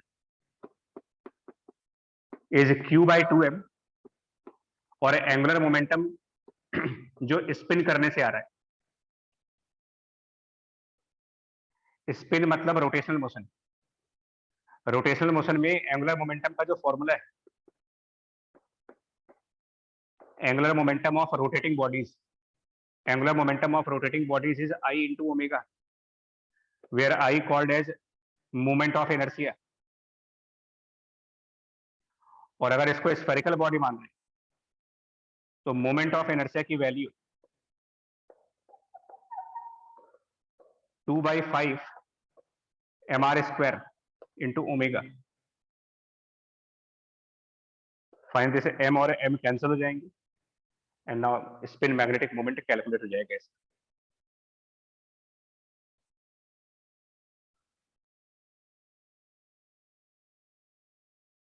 जो कि QR² ओमेगा/5 आएगा, QR² ओमेगा/5।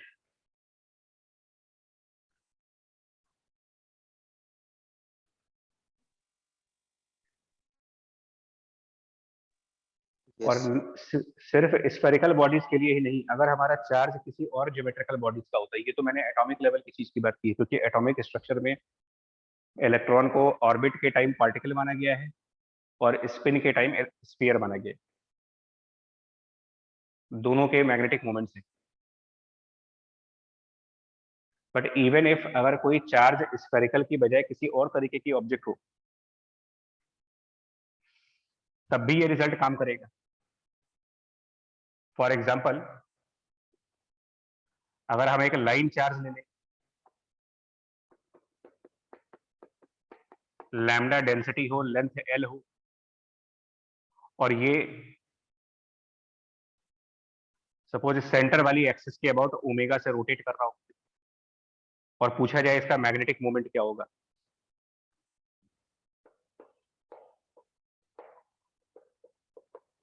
तो आंसर इज मैग्नेटिक मोमेंट निकालने के लिए चार्ज अपॉन 2 टाइम्स मास और मल्टीप्लाई करिए उसको एंगुलर मोमेंटम से। एंगुलर मोमेंटम में मोमेंट ऑफ इनर्शिया चाहिए, तो अगर हम रॉड के स्ट्रक्चर पे हैं तो मोमेंट ऑफ इनर्शिया का फॉर्मूला सेंटर वाले एक्सिस के about ml²/12 and multiplied by omega. इससे भी निकाल सकते हो उसका मैग्नेटिक मोमेंट। चार्ज डिस्क के फॉर्म में होगा तो डिस्क का मोमेंट ऑफ इनर्शिया यूज करेंगे, कोन के फॉर्म में है तो कोन का मोमेंट ऑफ इनर्शिया यूज करेंगे। मतलब जिस भी फॉर्म में चार्ज होगा उसी फॉर्म का मोमेंट ऑफ इनर्शिया लगाइए और into omega. Moment of inertia उसी फॉर्म का होना चाहिए जिस फॉर्म में चार्ज दिया गया है।